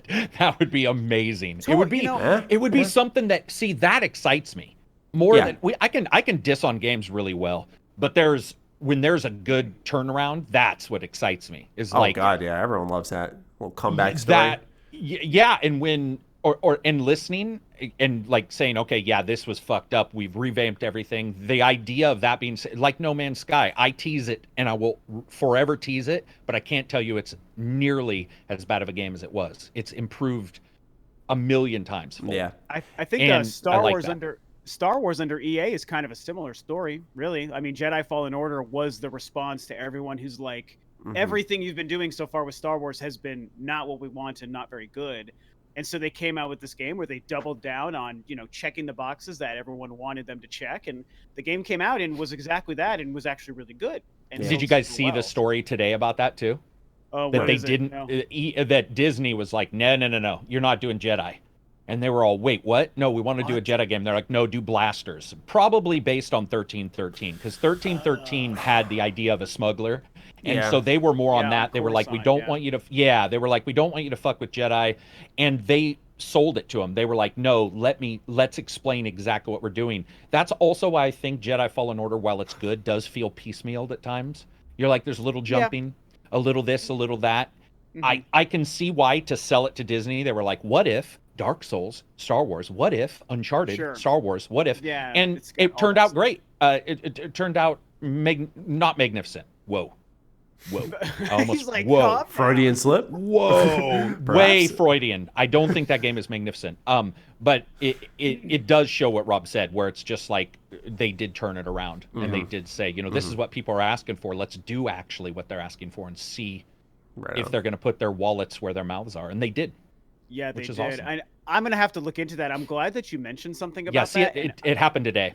I won't turn this into a movie tangent, I promise, but it's so frustrating to me because as a huge Star Wars fan, I think Disney has been a huge part of some of the problem with the stuff recently. And so to think that they also were trying to negatively influence the video game, which isn't even their movies, it's like, how could they be so unaware of what is the right product to make? And it's like, and EA is no friend of mine. Don't get me wrong. I mean, I like a lot of their games, but I don't love their business practices. However, they are at least the video game company. So there's the link. Oh, dude, thank you so much. Okay, thank you. I'm gonna look Sorry, I posted it twice. Yeah, you'll want to read it. It's a incredibly interesting. Oh, and it was Lucasfilm wanted, not Disney, but Disney's in there. But anyway, read about it, and it talks about all that. Frustrating. So anyway, I don't want to get too cool distracted. Backstory. Right. Yeah, it is a very, very interesting backstory. Well, yeah, it's one of those stay in your lane moments. It's like you make movies. Stay the fuck over there. Let them work on the games. Like you said, even if it's EA, at least they work in games and they can maybe figure it out. These problems could have also been, and I know we're not talking Star Wars, but the problems could have been fixed if maybe LucasArts was never shut down, where there was a specific Star Wars Lucasfilm division for video games. But once Lucas retires and sells the company and Disney all of a sudden owns everything, within the first 12 months of owning the company, 2013, I think, is when they shut down LucasArts. And everyone was like, what the hell? I firmly believe that, by the way. Yeah. I wish I do believe that like them going away is what has caused like a lot of the issues, for sure. Definitely. Think of how it's changed since then. It has. The institutional knowledge and I get that they wanted to change canon to what they wanted and all that kind of stuff, but it's sort of an unmitigated disaster. Even if you like the movies, I think most people can still look at it and be like, man, this is mishandled for such an amazing IP. It was a 1-2 punch of LucasArts is closed, and then we're also giving it exclusively to EA. So it wasn't Star Wars I mean that there was all kinds of weird shit. Yeah, for sure. Yeah. The thing is EA needed a Marvel-like approach, like Marvel Games approach, I should clarify, because even though it didn't pan out perfectly, they oriented like a team that analyzed like individual studios with visions. Like you said, like Insomniac is going to make Spider-Man, and we're going to have Capcom do Marvel vs. Capcom Infinite. Once again, like I said, these aren't shining examples. Like obviously Spider-Man's probably the best that came out of that deal. Spider-Man. Marvel vs. Capcom 2 was really good. I'm sorry, I'm sorry. Ultimate Alliance 3, not Marvel vs. Capcom. Yeah, are you talking on the Switch? The Switch game, that game was good. I liked it. I liked it. It was very like chaotic, but I liked it. It is pretty chaotic, but it's a gauntlet game. They're all chaotic. Yeah, I'm keeping my mind. I felt like it was originally a mobile game.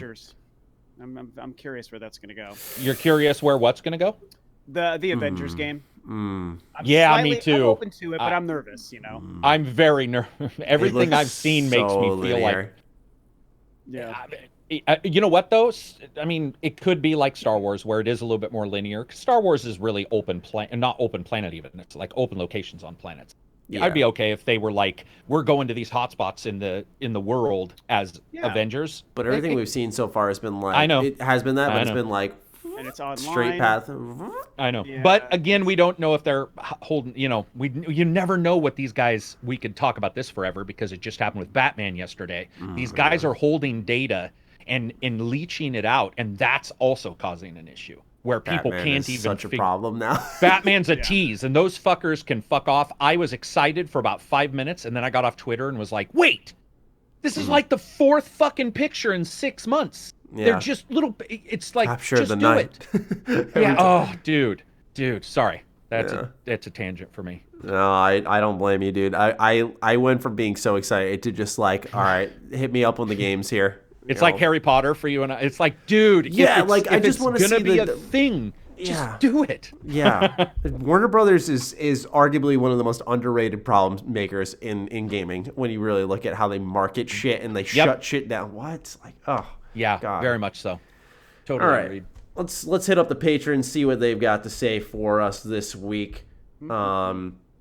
We requested some new questions, but we're also going to be going through, former ones that were posted since about the end of December. We don't have a ton because people knew like I was on holiday break, Karak was on holiday break. So let's get started with Blade98. Now this is a very interesting starting question because I don't know if we really have an issue with this, but I think we'll get into it in a sec actually.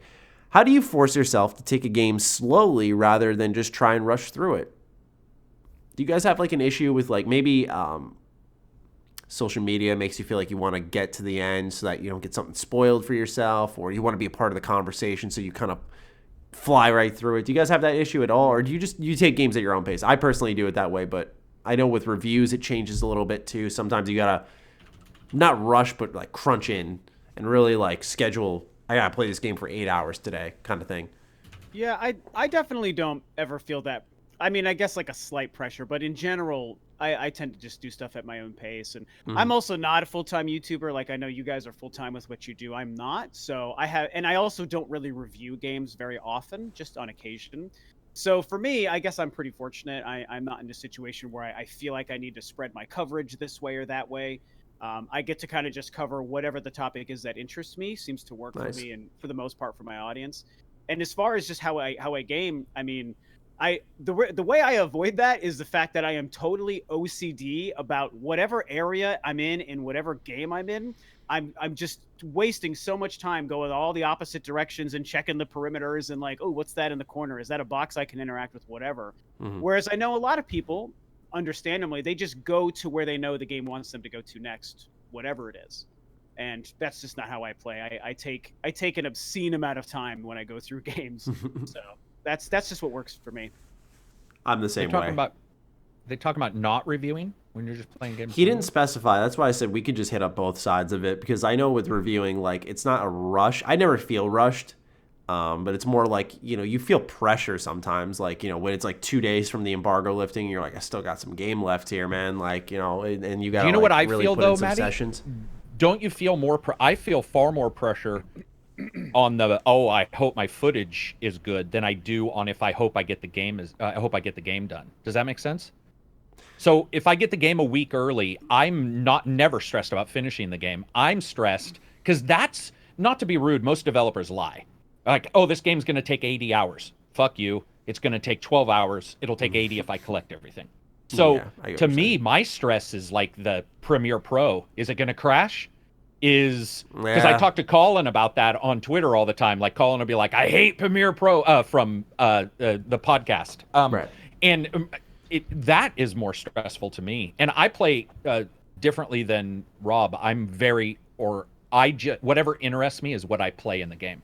So if I'm doing quests and a quest doesn't interest me, I'm done and I do a different quest line. Yeah, I'm very obsessive in how I play my games. I'm very like particular, but I've tried to, loosen up and just do like exactly that. Because I feel like I've enjoyed games more that way. That's ultimately the goal, I guess, right? And when you play things in such like a critical manner for videos or reviews, you want to make sure you're informing the consumer properly. You want to make sure your head's screwed on straight, that you're not just kind of like putting on the blinders. It kind of lets you play games differently, but I've tried to just focus on like, I've said this multiple times last year, just like you'll notice on my Game of the Year list, it's just like games I found really fun. Like I found Rage 2 fun. I found Astral Chain insanely fun. I found Dragon Quest Builders fun. The Outer Worlds is really the only game, and as well as Jedi Fallen Order, the only games on my list that told, like, I thought good stories on top of having, like, solid gameplay. But for the most part, I've been trying to just connect with, like, enjoying myself. And, I've made it pretty clear I'm more story-oriented, but, like, me just sinking hours into Slay the Spire and Risk of Rain 2, like, that never would have happened until I kind of, I guess, switched how I gamed. So ultimately, it's, I think if you're looking for tips, Blade, it's just, like, it's a hobby, man. Like, there's no rush, there's no race, and in fact, I almost, as much as I feel fortunate in my position, I do envy a bit of just like waiting a month to pick up a game. Like when everyone's like, March, oh my God, March, because we all work in this field and we want to play all this stuff, and I'm sure other people want to play all that stuff too.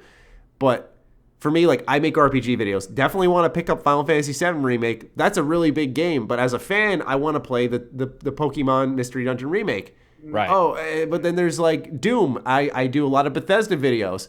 So I should play Doom Eternal and cover a little bit. Like, see what I'm saying? Like, it, you know, as someone who works in that field, it gets crowded. So, like, just remember, man, it's a hobby, and you can just wait till summer. I mean, these games go on sale so quick. A ton of games that Xbox announced that went on Game Pass were, like, out for 4 months last year. Like, they put Devil May Cry 5 and they put Metro Exodus on there in June. And that they both came out in February. So I think Devil May Cry was a February game. It was, yeah. Okay, it was. Okay, yeah. So like, you know, don't put the pressure on yourself. It's a hobby. It's supposed to be fun. That peer pressure gets to you, man. It does. Yep. All right, Molotov Michelle. First question: what is one launch game you want most for the next generation, Xbox or PS5? You can choose each console if you like, but it will cost you a shrubbery. I don't know what that Monty is. Python. Shout out. Yeah. Yeah, Monty Python. Oh. She's from over there. Oh. Okay. Bring us a shrubbery. All right. So the question is, what's a launch game you want on the console? Yeah, launch game. Any of your choice. Like, do you know? Are we trying to be realistic, or we can just like make go crazy? Yeah, that was sort of my point. Yeah. Yeah, because like I would be like, oh, like, you know, I want Metroid Prime 5 on like the next Right. console or whatever. And it's like that's not gonna happen.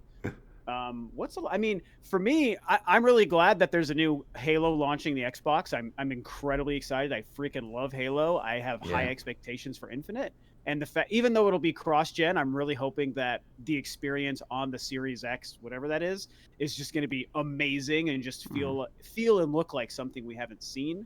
So it's like that's kind of one thing that's already actually happening for PlayStation. Wow, dreams come true. That's crazy. Yeah, they do. I mean, I guess okay. I do have one for PlayStation. I would love Bloodborne 2 to launch the PlayStation 5. Hell yeah, that was my answer. No, I'm sorry. That was my answer. No, you're good. You're good. Yeah, that's mine.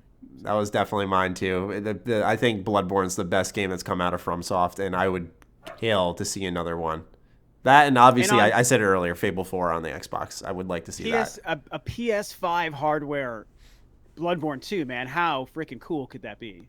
That's just mind bending. Yeah. Like the weapon variations, the environmental details. Like, oh my god. Yeah. I would do insane things for that. Karak, what about you? So I was saying that I would take your answer, Fable, but I don't care if it's on the next gen or now. Like that, I'm more interested in that IP. And then, like Rob said, Halo. I want to see. I want a good Halo again. And I don't mean I didn't hate the other ones. I didn't even dislike the other ones like everybody else did. Yeah. They were what they were, and their story was fucking weird with the didact or whatever.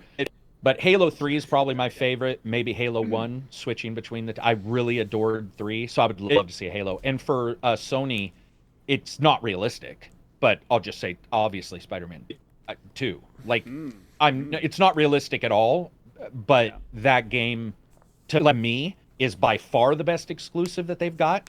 I enjoyed it more than God of War. I enjoyed it more than...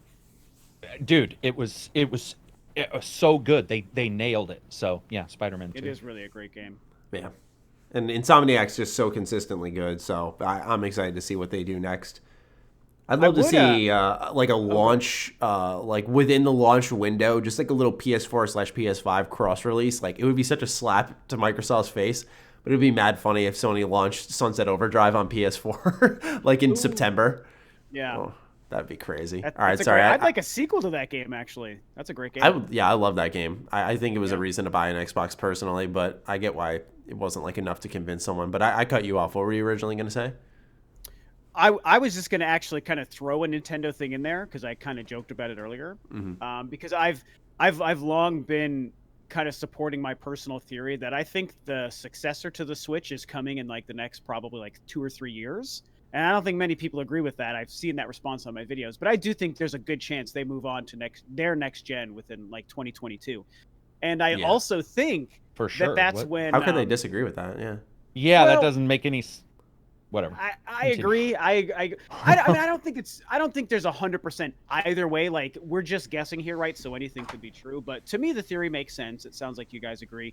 A lot of people don't. They think a couple years ago, Kimishima from Nintendo said they want the Switch to last for 10 years. And it's like, he did say that, but I don't really think that that's I just feel like Nintendo realistic. is known for constantly like just iterating. Like even if they're small, like they keep just growing, changing formats and all that stuff. So I feel like your theory is incredibly sound.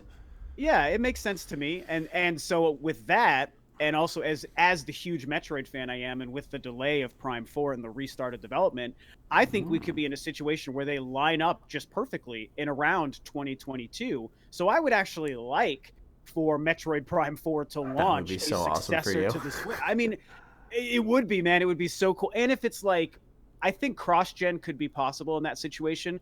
But obviously, when we think of cross-gen games, we would hope that the one on the newer hardware is taking advantage of that hardware. So I would love to see a true next-gen Metroid Prime 4 experience to launch or near launch of whatever Nintendo's next thing turns out to be. Yeah, that's kind of how I'd like to see that play out. Yeah, I'm excited for the trilogy to hopefully drop this year. I think it'll happen. Fingers crossed. I think it'll happen. I'm a believer. Yeah. Vault 101 guy says, why do you guys think that Xbox announced their console at the Game Awards? Seems kind of early for me. I'm sure they'll have more details at E3 though. And he also wants your guys' thoughts on BioShock, because they already know mine. I made videos on it, but he originally said he wants to hear Karak's, but this is before they knew Rob was a guest.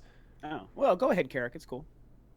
So first, why do we think it was announced? Yeah, at the Game Awards, and then BioShock thoughts. I will firmly say that I've always believed that the series is exactly what Rob said, where the series isn't really just that one system. It'll be a series, and that's what they're trying to push. I think that they are making it less about that one piece of hardware. So to them, rolling out a little bit of data makes perfect sense. Plus, they have their own Microsoft event prior to E3. So I think it'll Game Awards, then their own event, then E3, and then you'll get the release. And then he wanted to know my thoughts on just BioShock as a series. The newest announced BioShock that was confirmed by the 2K Novato, now known as Cloud Chamber. We used to be Irrational, I think. They shut down Irrational. I think Irrational's in Boston or something. Or maybe like it did shut down. Yeah, I'm going to be honest. I don't think I remember that being announced. Wow. It was a pretty small it was really just a press release. Like, we're making a new one, but it's several years away. I mean, that's all it was. Maybe I saw that, but I mean, I'm excited for it, but I like Ken Levine. So is he? Yeah, I don't think it's anything you can really elaborate on. No, he's not. He's working on something with 13 other people. I have he's a squirrely dude. He's all over the place, but I dig that guy, and I think his ability to tell a unique story is far higher than most other people's. So I'll be interested in a BioShock. That'll be great, but disappointed that Ken's not leading a new team, even though it'd take 15 fucking years for the thing to be made. I mean, Ken. Look how long it's taken for them to get out the game from Ghost Story games. I'm just like, okay, that's just this way, I guess. Yeah, but no, I definitely. I mean, I'm excited for it. It'll be cool to see. What about you, Rob? Why do you think Xbox announced it at the Game Awards? If you got any answer for that, and then what do you think about the newest BioShock announcement? I think as far as the Xbox thing, definitely everything Karak said, 100% agree. All of that stuff was, I think, part of their plan. I also wonder if maybe they realize like a Game Awards audience is a pretty good audience to just take advantage of. Yeah. And I think it's not only do I think it's why they decided to reveal it there, because you're getting a lot of non-Microsoft fans and just the whole gaming community is watching. But a lot of people have said, like, because the Game Awards show, most people didn't like. I didn't really like it. And it ended really poorly with like just like the Fast and Furious thing and all that stuff. And people are like, well, why wouldn't they have saved the Xbox thing to the end to give us a big one stinger? And to me, the answer is because it's not Microsoft's show. That's Jeff Keighley's show. Yeah, Microsoft doesn't care about a stinger at the end of the show. They wanted it probably as early in the show as possible. Correct. Most eyes were watching. So I think people kind of confused Microsoft's role in the Game Awards there when they asked for that to happen. Like, made perfect sense to me why in the first 20 minutes, Microsoft showed up to show the Series X. So, and again, everything Karak said about, the Xbox is just more than just an Xbox. And as far as BioShock, I love BioShock. I think that BioShock Infinite was incredible, and I don't think that the game is remembered to the degree that it deserves because it was such a big deal when it launched in 2013. It was a huge deal. Game. Oh, it's so good, right? It's still good to this day, I think. But I just think, a lot of things after time, they just kind of become a little bit more of a meme or people forget about them. And it was also the same year as The Last of Us. I think people forget that. And The Last of Us did manage to kind of keep its very strong fan support going this whole time. And BioShock Infinite, people just kind of forgot about it. And I think it's a shame because it was a great game. So I'm excited to see what they're doing. I also agree with you, Karak, in that I wish Ken Levine was involved because I think he is a really, really cool guy and he makes damn good games. And so it'll be interesting to see what it turns into without him. But I'm excited. All right. Awesome. We got a couple more questions from Molotov Michelle, and then we'll get into what's been asked for us today. She says, when I name a vehicle or ship, I always call it the Furious Kitten. Do you guys name ships or vehicles in games? Or if not, what's something weird that you do name in a game? I name all pets Duke. I name them after my dog. The only name I use for like other things in my games is Watto from Phantom Menace. Oh my god! Good to know ya. Hey. Wow. my Palico in Monster Hunter is called Watto. So, and when I played Pokemon Shield, I named my starter Pokemon Watto. So I forgot what I named. I can't name my Pokemon. There's something wrong with me. I cannot name them. I literally cannot. But I mean, this was my only Pokemon game I ever played, and so I was like, yeah. Everyone names them. I'm like, there's like 800 of them. I have trouble remembering all of them. I need their original names. Yeah. So I just can't use the custom names. That's funny. Watto. I named my character in. Wasn't my character in? I don't know what I named the little cat, but I know I named my character in Monster Hunter World Bulma. Gave her light blue hair. Yeah, I was like, nice. Yeah, why not? Yeah, you should have named your Palico Trunks. You had a little kid Trunks. I feel like I named it something Dragon Ball related. I can't. Maybe I named it Poir. I don't know. Oh, that's what it should be. Poir. Yeah, it should be, but I can't remember. Yeah. Who was the other Krillin or not Krillin? What's the other? Corrin was the other cat. Corrin is the other one. Yes. No, I definitely didn't do Corrin. I don't know what I just know my character's name was Bulma because whenever I like died, it would just like say Bulma, and they would have like my death quote I wrote out, which I also forget what that was. The game is awesome, man. Karak, what about you? You do you do names at all? I feel dogs. Yep. Yeah, I have a couple names from like Dungeons and Dragons characters, but usually it's dogs. Yeah, makes sense. All right, last question from Molotov Michelle. Which video game world would you like to be stranded in for a year, and which would you just like to visit? These are deep. I'll go to the Star Wars universe. More specifically when things aren't in chaos and war. Yeah, which is most times. Yeah, I would like to live in a peaceful Star Wars era where nobody's battling. Gotcha. Yeah. I go there for a vacation. Well, I would say I would like to take the Star Wars thing, but I won't take that one because that is a good answer. I would say if I was going to live in a place, I would like to live in the Hyrule from Breath of the Wild because that's a really cool, kind of pretty area. It's got dangerous parts, but it's pretty neat. And if I could visit, I would want to visit the planet of Talon 4, which is the first Metroid Prime. So that is a very hostile place, so I don't want to spend more than a couple days. So I would just a couple days there, but I would definitely live in Hyrule. So. Interesting. Yeah. Visiting.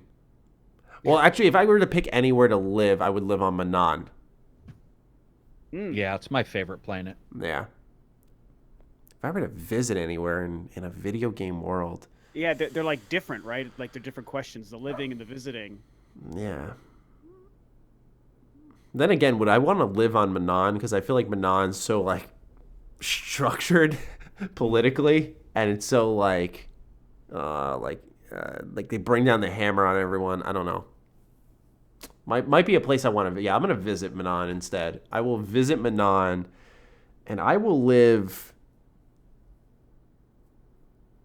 Ooh, I have a cheap answer, but I'm not gonna do that.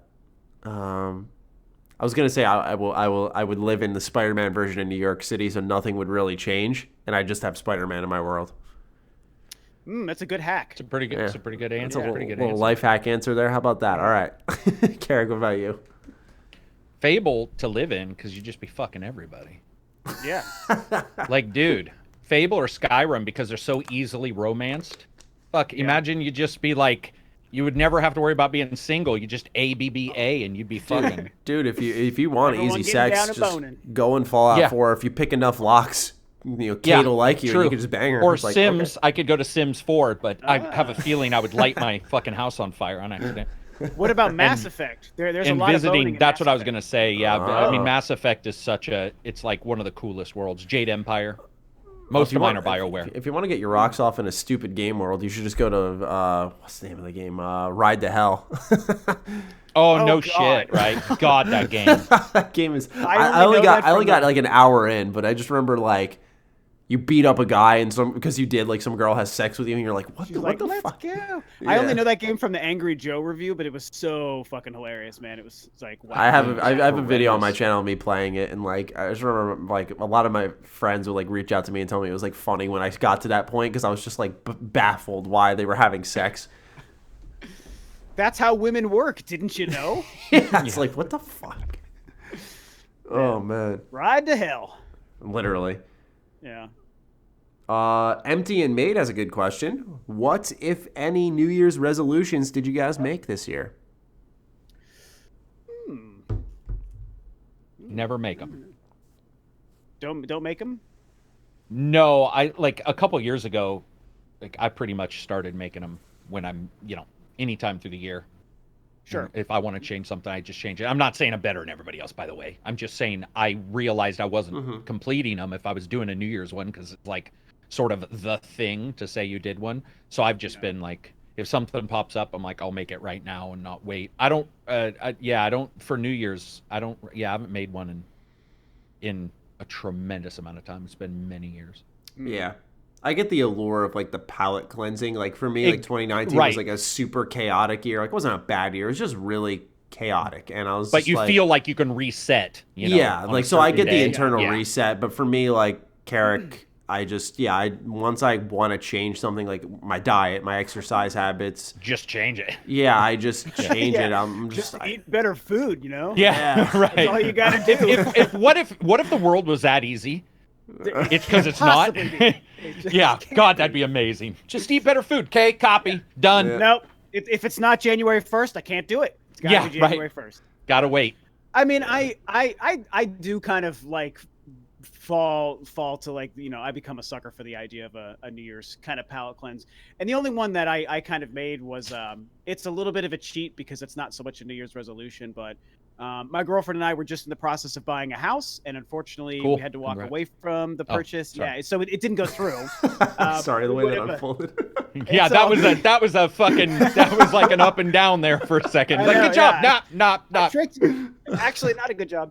But we were right there. We would have signed our closing about a week ago now, if everything had gone through, but it didn't, which was really unfortunate. And so we had to put the process off. We re-signed a 6-month lease at our current house that I'm in now that we're renting. And so we've basically just set a new deadline. Like, well, it's going to have to be summer. So the closest to a resolution I made was we will succeed this summer at finding a house that we want. Cool. So, Nice. yeah, that's what I got. That's a good goal. Yeah, I guess for a couple of years now, I've sort of instilled in myself that just like goal setting's good for like general motivation, like week to week, day to day. Like whether it's small goals, like today I'm going to make a video. That's a goal. Okay, I did it. You feel good about it. Yeah. I feel like that's just a healthy mindset. And if you just load up your palate with like long-term New Year goals and, you're not that you can't, but like it's very hard to accomplish all of them and stay motivated for all of them. So I just think it's better just to, set goals in little intermittent periods and just approach life that way. I guess for me, if anything, I think this year, when I say taking it easy, I don't mean like coasting. Just, making sure I allow myself time off. I think my content and my channel performs better when I'm just able to be like, yeah, I'll take a day off here, like over the weekend or something, and just, allow myself to relax.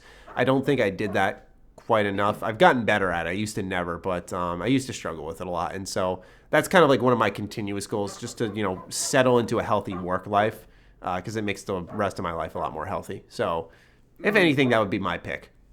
I mean, a work-life balance is so important no matter what you do, Mm-hmm. even if you're like full-time content creator or if you just whatever your job is. Right. Got to do it, man. It's so healthy.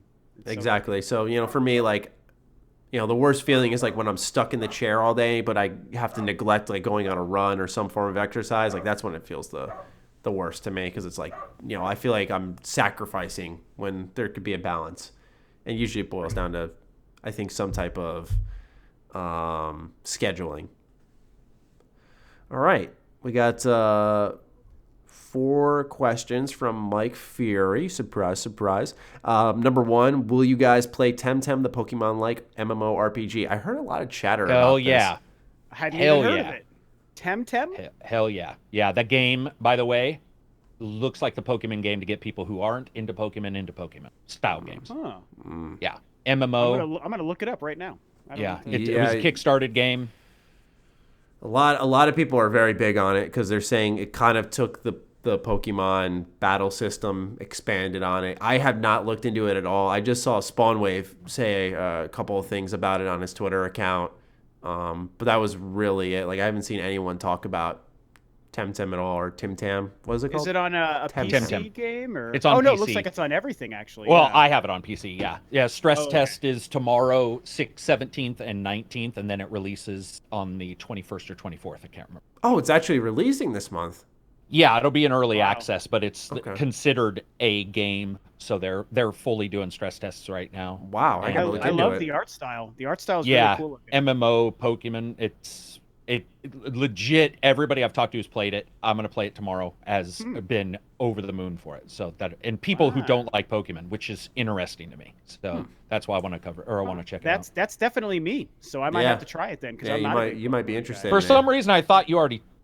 For some reason, I thought, Rob, you had already said something about it on your. I must have got yours mixed up with somebody else's. Okay, gotcha. Yeah, I hadn't heard of it till just now. So it looks great though. It looks cool. Well, I guess we can add this to our answer for number 2. He says, besides Kakarot, what other games are we hyped for this January? And it seems like those are the only 2 releasing. The only other one that I know is coming is, and it's not for me. Well, I'm that's not true. I might actually buy it. But they're just doing a definitive edition of Tokyo Mirage Sessions on the Switch. Great game. Which was so did you play it? Did you like it? I played it on the Wii U. I did like it. I will say this much. The end dungeon is very much a kind of a rehash of all the older bosses, so it's a pretty tough game too. But it's got a good personality. It very much is exactly as advertised. It is like a blend between Fire Emblem and Persona, and it works very cool. well. If you like either of those, you'll like it. I do like Fire Emblem. I'm not a Persona guy. There's nothing against it. It's just not the kind of RPG that I know. I'm a maniac, but it's just never like super appealed to me. I believe it's good. I know it's a great series. But my question is, and I have friends who I talked to about this back in the day, but now it's been a couple of years since it came out. Would you say that if you're a big fan of the Wii U and the gamepad, which I am, does it not make more sense maybe to play it on the Wii U instead of the Switch? Because I actually, when I think about a game that relied on the gamepad so much, being ported to a console where you're not going to have a 2-screen experience, to me, it seems like the version that's less interesting. Well, it's a good question. I remember with this game, what the gamepad actually used it for was when you would get texts, you would just look down and it was like you were holding a giant cell phone. And so you'd look down and you could, like, I put this in quotes, answer your texts by looking at that screen. But outside of that, the second screen was a map as well. So when you're running around the dungeon, I think you could look down and see the map, which was nice. But overall, I kind of love that gimmicky stuff, though. I did too. Don't get me wrong. Yeah, I bought a Wii U for a reason. I didn't buy it because I just whatever. I was like, yeah, I want to try these gimmicks, and I liked it. And yeah, I think it fell into the pool of, you know how Wii U started to get those games where like it was just a giant controller. They didn't really use the 2-screen functionality. Yeah, that's sort of where that game fell into. It used it, but it wasn't in a like this is built around it kind of manner. So it's a good port because it can sidestep a lot of the issues. Or I'm sorry, it can sidestep that conversation rather. I think it'll work just fine as a Switch game because all that happened is like any other game, like even funny enough, Persona, you get a text, you press a button, and the HUD will just pop up and you'll just answer. I mean, plenty of, funny enough, JRPGs in general just have that cell phone stuff, so it won't be any different from other games in that way. I think what's hard for me is remembering the Wii U years, and I do like the Wii U. I know there's a very small collection of us out there, but I really think the Wii U is a good console, and I liked the gamepad, and I miss so much in gaming nowadays. I miss the real-time map in my hands at all times for any game that has it. Like, yeah, not a lot of people knew that luxury. I'll be honest. Yeah. And you know what? I remember in probably the second year the Wii U was out, I realized how much, games were using it and how much I loved it. And I was like, I can't imagine going back to having to pause and go into menus to check maps like you always did. It just feels weird. It feels gamey after that. It does. And I'm that's really sorry. I have a family friend who's got some stuff going on, and I have to go. You're good, man. So go on. All right. Take care of what you got. All right. Yeah. Sorry about that. No Matty, I've got you recorded up until right now. I can actually just leave it on. It'll just record. Yeah, man. Or then, you can. Okay. Don't worry about it. Don't worry about it. I got it. All right. Sorry about that. Okay. No, you're good, man. No worries. Later, man. All right. Now it's just we got to rearrange the overlay real quick. Yeah, because I just went away here. I have to remember how to. That's just me. How do you bring it back so that it's everyone at once? How do I do that? Double click my face. Hey, there we go. Much better. Yeah. So yeah, but I guess the only thing I was really getting at is, I think that, now that we're back to where every game that has a map you have to pause to go into it, I'm just like, oh, this feels like. I mean, the Wii U wasn't great, but this is such a step backwards to what the Wii U let us do at the times, Yeah. It's strange, right? I'm sure a lot of the audience is like, what? But like I'm telling you guys, like it was just it was a very major, it was a convenience thing. Yeah. It's kind of like in a way what the Switch offers because it's portable. People are like, why are you excited about ports? It's like, because I could never bring Game X on the go. Now I can take like The Witcher and play it wherever. Like that's cool. I mean, it's been 3 years and I don't know about you, but I'm still not over it. Like I still get excited and happy to know I can just pick my Switch up and just be like, well, now I've got this great game wherever I walk. Yeah. Like Slay the Spire is a perfect example. I can understand why people would hunch over their PC and play it, but for me, like that seems perfect for the Switch, and it feels that way. It really is. Nice. I'm curious for your answer on this one. We'll fly through these. What's your opinion on the Pokemon DLC for 30 Smackaroos? Interesting. That you asked that, because right when we were getting started, I actually had to post my video that I made this morning on that exact topic. So by the time this is out, I'll have like a whole 12-minute video on this exact. Go check it out, folks. Yeah, go check it out. But the quick version is, again, as not a Pokemon fan, but as somebody who does have Shield. I bought Pokemon Shield and played a couple of hours for my first ever Pokemon game. I've more been just watching how the community has reacted to it, which is also why I'll be curious to hear your thoughts, because you are a Pokemon fan. I think that I don't know. I've seen people who are really happy with it, and I've seen people who are really upset with it. The way I see it is, it's just more DLC. $30 is a pretty hefty price tag for DLC, but they're calling it an expansion pass, right? Not just DLC, and you get two different things. One in a couple months and then one, I think, in the fall. So it seems like it's a good amount of content. The big controversy I've seen is the fact that already Sword and Shield had pulled a bunch of Pokemon out of the game and people were unhappy about that. And this one now is adding, I think, 200 200 more Pokemon into the game, which I think is the right idea, but it's now behind a paywall, so people are pretty upset about that. So, I mean, my take is it doesn't really affect me much, but I think that it just kind of shows that they've really struggled to handle, I think, everything about Sword and Shield properly behind the scenes. So, what do you think? Yeah, man, I feel like it's a funny situation, because I always forget this, but Pokemon usually does do like another release in kind of the same world, but rounding it out or adding more to it. But this is almost like better, instead of them, if they did a third game, whatever they call it, Pokemon Cross Sword, and Pokemon Gun. And actually that was way better. and they just added in like 400 more or 200, more Pokemon and some more quests, and just added stuff to the wild areas and built out the world. It would just be, everyone would be like, oh, this is what Sword and Shield was supposed to be. I feel like when you do it with the expansion, though, number one, it's compared to what Nintendo's done for like 20 years, starting with Pokemon Yellow. This is easier on your wallet, so you don't have to buy a whole new game. And if you're like me, who I played 10 hours of Sword, and I was like, or I think I got Shield. I don't remember. But yeah, one of them. I played 10 hours, and I was like, yeah, not liking what's here. So I'm interested to see the the expansion pass, what it offers, because I like the wild areas, but the wild areas had nothing in it. It was just giant places to host Pokemon. It's like, all right, I don't really find much exciting about this. You could have filled out a general overworld that kind of like the DS games did. So if they have like interesting wild areas where you can explore like caves and stuff, that'll be cool. If the story's better, I'll definitely be interested, because I think Pokemon's capable between, like I said, with Mystery Dungeon, but also even I thought like Sun and Moon told a solid story. I think they're more than capable of doing that. So if the expansion can build something interesting, I'll definitely be keen to try that out. I just think ultimately it's one of those things where it's the closest they'll get to what I think it needed, which I made a whole video saying how I want Pokemon to get like an Assassin's Creed treatment, like take a year off, rely on like outside properties, kind of how Assassin's Creed did the movie when they took the year off and they came back with Origins afterwards.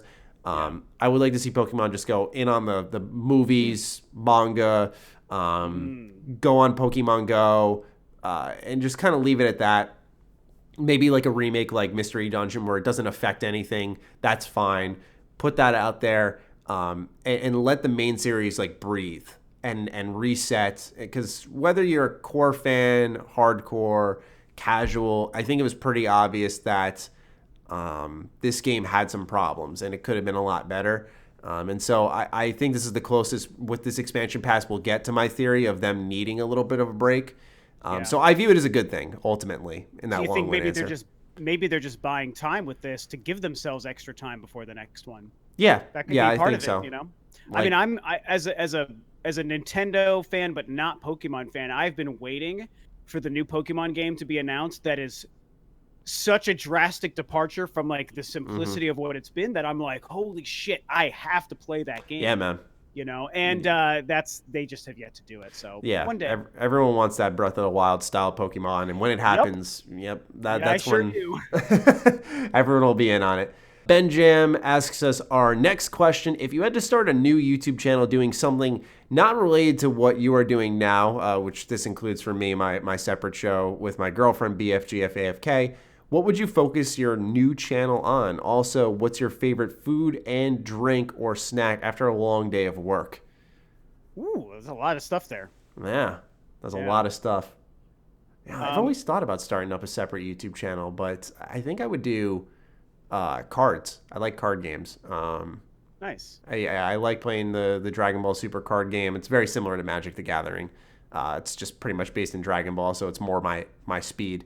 But yeah, that would probably be what I'd do. I'd focus on card games. It's very niche. It's not a place to grow. It's not a place you can like start a career. But if I were to do this as like a hobby, that's where I'd probably go. There's a pretty strong community of that stuff out there, though, isn't there? Yeah, if you do like Magic for stuff? sure, but like Dragon Ball Super, it's because it's only the card game. It's not like a video game as well, and it hasn't been around nearly as long. So it's not reached that level of popularity yet. But I'm sure it could get there. It's Dragon Ball, for God's sakes. Yeah, yeah. I would for sure do a Star Wars. I've kind of toyed with that already. A couple years ago, I was making regular Star Wars videos about stuff, and then of course with Rise of Skywalker just coming out, I made a 1-hour review of that movie and the whole saga, like crazy, because I have so much to say about Star Wars. So if I was going to do something not gaming related, it would be a Star Wars channel. So. Yeah. That or cooking. I can't cook, and I think that would be hilarious. That would make it better content. Yeah. It's like, this guy doesn't know what he's doing, but he keeps trying to burn his house down. Do you have a favorite food, drink, or anything after a long day of work? Or is it just what's in the cabinet? Or Well, the I mean, a fridge? lot of times it's that. I like beer, so I like to have a beer after work every once in a while. I usually do that.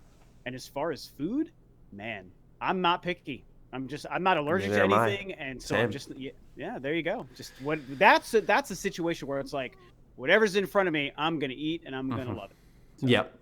It's a good problem to have. I think my go-to, I wouldn't say this is like a favorite, but my go-to is always just the Tostitos chips. No dip, just Tostitos chips. Wow. Just plain Tostitos. That's unique. That's the first. Have you tried them? I mean, I'm sure I probably have had a Tostito without putting salsa or something on it, but yeah, I don't know. They're great. It's great. I really recommend it. Just get the bite-sized ones. They must know people like me exist because they have the scoops, which I'll have just on their own. But they have just bite-sized little round ones, and I'm just like, these are great, man. So nice. I don't know, but I'm more of a savory guy. I like salty. Okay, there you go. I definitely like trail mix. As far as just snacks, I'm a big trail mix guy. Okay. I like mixed nuts and stuff and fruit, like dried fruit. It's really good for you, so that's part of it. But yeah, that helps. Of that stuff. Feels good while you're gaming it up that you're not just destroying yourself. Exactly, in the process. Just like Doritos dipped in Cheese Whiz. This is perfect. Yeah. Try not to do that. It's no good. Oh God, it reminds me of high school. I used to always make sure, like, whenever a new game came out, I'd grab like a can of Mountain Dew, like some mac and cheese. Like, oh my God, nice. So bad, yeah, nice. So bad. I would have energy drinks. I would love to have like a Red Bull or something while I play like a brand new game. That was big on that. Yeah, just fire you up. I kind of still am, to be fair. An energy drink or a beer, and I always supplement it with. I've always got a bottle of water near me too at all times because I just the more water you drink, the better for yourself. So whether I have a beer or an energy drink while I'm gaming, I've also got. Perfect. Yeah. Staying hydrated. Yeah, man. All right. Last 3 questions. We're going to fly through them. They're from Aunt Jemima. First one's, what's a game soundtrack that was so good it elevated the game far beyond what it normally would have achieved? For me, the atmosphere of Skyrim would not have clicked nearly as well without the aesthetic orchestration paralleling perfectly with the scenery. Wow. What a mouthful. I don't know how I got that out without stuttering. Good job. Yeah, anything with anything with a soundtrack, any game with a soundtrack that maybe you were like, this is a lot better now because of what I'm hearing combined with what's in front of me. Yeah, I would say the 2 answers for me are already great games without the soundtrack, so don't get me wrong. But I think that the soundtrack for the original Metroid Prime and the entirety of Halo, everything in Halo as far as music goes, that's a good answer, is so good. I mean, wow. And again, Halo is already great. Metroid Prime, already my favorite game. But you add the music to those individual games on top of it, and it just goes crazy. And I will agree with the writer, with Aunt Jemima. I think that Skyrim was a great answer because I love what Skyrim does with music, the flourishes and stuff. I'm a bigger fan of that than this bombastic just music that's just kicking in the background. Yeah. So I think that's a good choice for them. So. Yeah, I agree. I would pick Skyrim, but its battle music I think is so bad. I just could never. I agree. I could never get into this fantasy-based, like, unless there's like chanting. That's what gets me in fantasy combat. But that's like it's got to be a specific type of game. For me, I'd probably say Nier Automata. I like the game a lot. Obviously, it's one of my favorite games ever made, but that soundtrack is like, I have behind me a record player, and I have the records. My girlfriend gave them to me for Christmas of like the entirety of the first Nier and Nier Automata soundtrack on them. And I was just, as I was like editing, I had it in the background. Like the music itself is just art, but it paints like a picture in your head of what scenes they're played during, and I think that's kind of powerful. So when you're actually watching it unfold, I think it enhances the moment entirely, whether you're just running around or it's a boss fight. Like every single track, you're like, I know where I am right now. So yeah, that's definitely one for me. Number 2 is, has there ever been a game people praised so much that you began to dislike the game just due to raving praise? What games? Breath of the Wild has done that to me despite liking the game in general. Oh, this one's a thinker. What? Yeah, isn't it weird? It's not like you want to dislike it because people like it. It's just that, like, it's, you start to go like, all right, it's great, but you don't. Oh, I have a perfect answer. It's gonna be very controversial, so I'm ready for everyone to. It's the end of the show. Most of them are gone now. Okay, that's a good point. No one's still watching, right? I can say this in a safe space. For me, that is 100% The Witcher 3. Yeah, that was my answer. Oh, really? Yeah. That happened twice. I took Bloodborne and Witcher from it. So funny. Yeah, that's crazy. Wow. Yeah, The Witcher 3 for sure. Go ahead. Yeah, I mean, talk about it. I want to hear what you think. I love The Witcher 3. Like, funny enough, I went on my Switch earlier to play it for a video. I was talking about how the game kind of defied a lot of odds against it, where like people are like, oh, single player games are dying, and yet like it had this huge resurgence and over 100,000 people were concurrently playing it. Like, I think that's incredible, and it deserves praise, and CD Projekt Red deserves praise. But It definitely before that got to when I hopped into it, I was like, wow, this is still really good.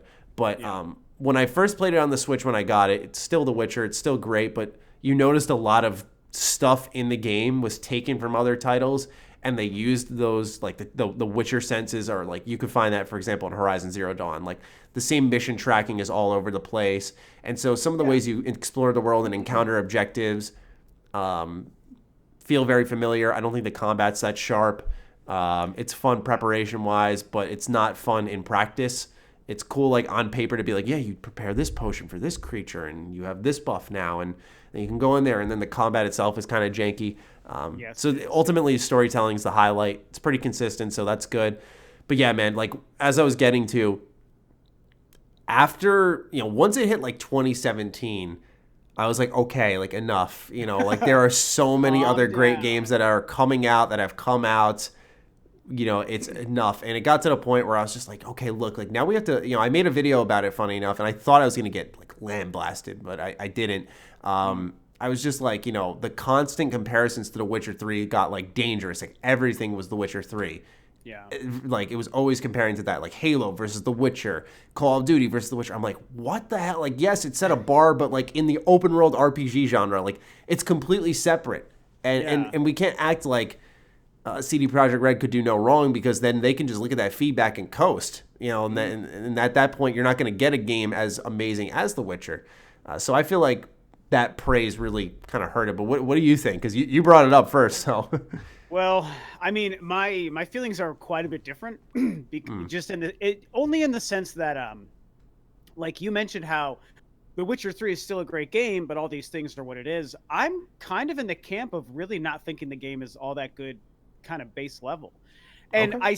I say that I should clarify, because it is a good game. Like, I can recognize a good game. Most of us can recognize a good game, even if it doesn't like appeal right to us. So I can play that game, I can see that game and be like, yes, this is a good game that does the things that a really good game is supposed to do. Right. It's more that the game just doesn't click with me, which is weird, because it's the kind of game that should click with me in every single way, shape, and form.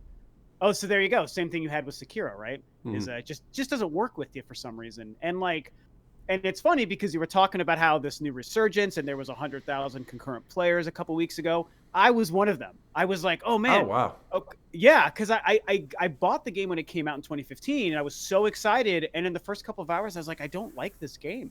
And I think I traded it in, crazily enough. Ooh. And yeah, which I don't really do very often, but it just didn't work for me at the time. Well, yeah, when you commit like that, that's when you just kind of know. You're like, yeah, I'll just part. Yeah.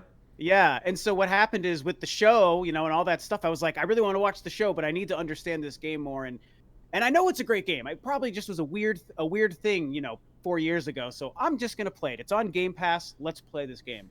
And I've committed to it, and I've played it quite a bit more. I forgot to bring it up at the beginning of the show, actually, because it is a game I was playing over the holidays. Duh. Here we are now. So I'm bringing it up now. And so I've been playing it. I put a good, 7 or 8 hours or something into it, more than I put in last time. And I'm like, this game has yet to get to. I was waiting, like, I know I'm going to hit that moment where I realize how great this game is. And I'm like, it's just not working for me. So. Yeah. If I could just offer anything, I know for a lot of folks, it's when you hit the Bloody Baron quest line, that's when it's like, oh, okay. But at least that's how it was for me and a lot of other people. I can't speak for everyone. Because I think, the Velen, like the opening area and the beginning of the game, the thing is you play the game in 2015 and you praise it for years and years and years, and your brain just naturally filters out everything in exchange for the good. So I think people forget Novigrad, which is like Act 2. I don't think it's good at all. I think it's like so. I think that's where I am right now. I think I'd have to remember. Novigrad is like middle of the game. Like it's deeper than that. Oh, is it? Oh, yeah. Okay. Then yeah. So you're not there yet, but it's because the story picks up steam. You just finish up the Bloody Baron. You're like, oh my god, what's next? And you get to Novigrad, and you're just pretty much looking for someone the whole time, and it's just can't stand it. I don't like that part. And then the third act in Skellige, like it's like Skyrim. It's like Vikings and stuff. Sweet. Awesome part, really good. And so it's like it's very spotty in a lot of ways. The beginning I think is slow, then it really ramps up. Then you have a lot of side objectives that make the middle I think enjoyable, but ultimately the main story kind of flubbers, and then the ending and its third act and on is great. Yeah, so yeah, I don't disagree. I think it's a little more inconsistent than people recall. Yeah, I'm willing to bet if it ends as strong as you're saying it does, I'm sure that's part of the reason it's got such a legacy, because that final stamp of a video game or a movie, like what it leaves you with, a lot of time colors our opinions of that experience. And there are great stuff throughout, and it's big. Sure. I mean, it's interesting. I don't want, now we're just turning this into this weird Witcher 3 dissection, but the only other thing I'll add is like, I definitely think, people talk about, yes, the story is really great, and I agree with that, but it was like this landmark moment for like open world gameplay and design. And I know I'm playing it again here in 2020, 2019, but it just doesn't feel that way to me. Right. Like the world itself, I chalk that up to Skyrim, of course, Skyrim, Grand Theft Auto before it, then Skyrim. And I think the next big landmark was Breath of the Wild. I think that felt like a bigger landmark in the open world sense than Witcher did. So, yeah, it's interesting you bring that up, because a lot of people felt like Breath of the Wild was like and funny enough, Aunt Jemima said it, like Breath of the Wild was the overrated one. I thought, and I get that. I do. I don't agree with it, but I 100% understand where people are coming from. Yeah, I get it, but like at the same time, when I played it, I'm not like a huge Zelda fan. Like I finished Link's Awakening, the remake of Link's Awakening, Twilight Princess, a little bit of Ocarina of Time, but like I'm not a huge Zelda fan. And like that game grabbed me, and I played it for a while. And then watching my girlfriend, who's obsessed with it, it's her favorite game ever. She's got like 90 hours in it now. Nice. Yeah, and like every time I watch her play, it's fun just to see what she discovers. So I have an appreciation for it, kind of different from others, but like I also kind of see where people are coming from with how it's a little disappointing. All right, and we got our last question of the show from Aunt Jemima. Do you expect Microsoft and or Sony to purchase more game studios prior to next-gen release? If so, do you think these purchases are positive despite more exclusivity? And what studios do you think will be purchased? I'm thinking Microsoft will buy Asobo, Flight Simulator, People Can Fly, Gears Judgment, or even Mobius Digital, Outer Wilds. Are People Can Fly still even a studio, do you know?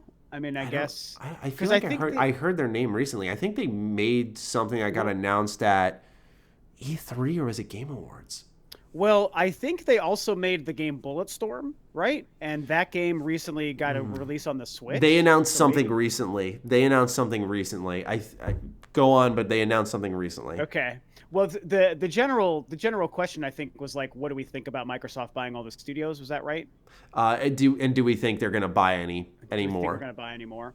I actually love that they bought a lot of studios. I know some. You were right, by the way. Bulletstorm, they did make it. They did. Okay, gotcha. So maybe because that just came to the Switch, so maybe that's where their name was. Outriders is what they announced. They announced that at E3. Yeah, Outriders. Okay. But yeah, I don't know. I think it's cool that they're doing it. It's aggressive, and I think that Microsoft needs to be aggressive right now. So they're my least favorite of the three console manufacturers, but I still like them. I like the Xbox brand, and so I think they're just being really strong, and they're flexing their money muscle for sure. Not every company can just buy companies that way, but that's what they're doing.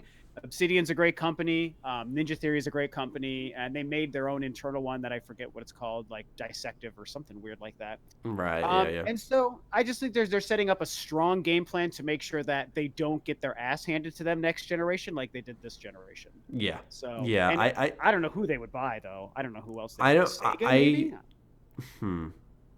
See, I think you're going to see more purchases from PlayStation this generation because they shut down a couple of companies.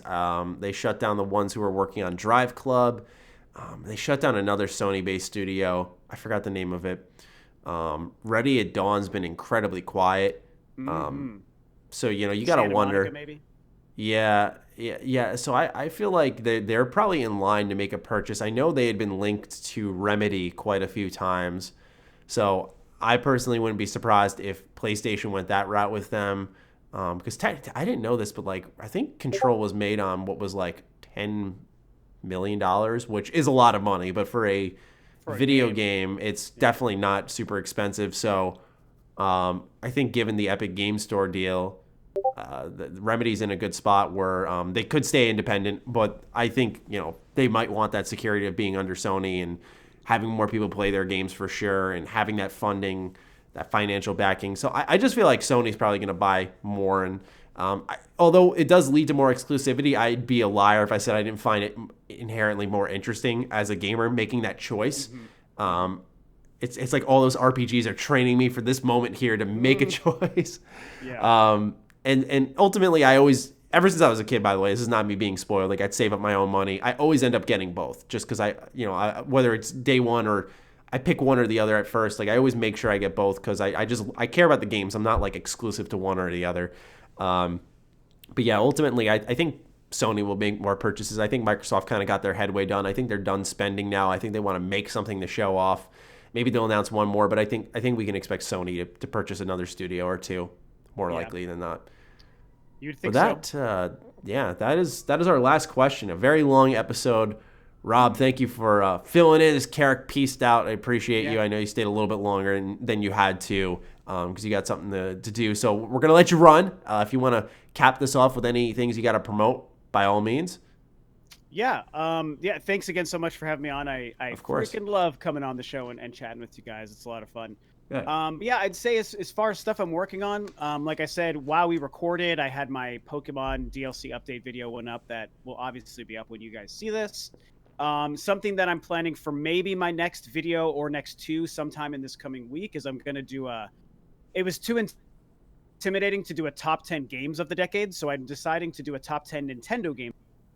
Which is kind of more for my audience too. People know me as mostly a Nintendo guy who covers Nintendo because they are my favorite company. So, so if you guys are interested in that, you can keep a lookout for the top Nintendo games of the decade, which was also really hard to do. So this whole thing has just been crazy. This is so hard. Understandable. Yeah. All right. Well, be sure to check out Rob. We'll have him linked in the description down below. We'll, like I said in the beginning, also have the charities linked down below if you guys would like to donate whatsoever. They'll be available for you as well, and we'll make sure to try to keep including that in the coming weeks.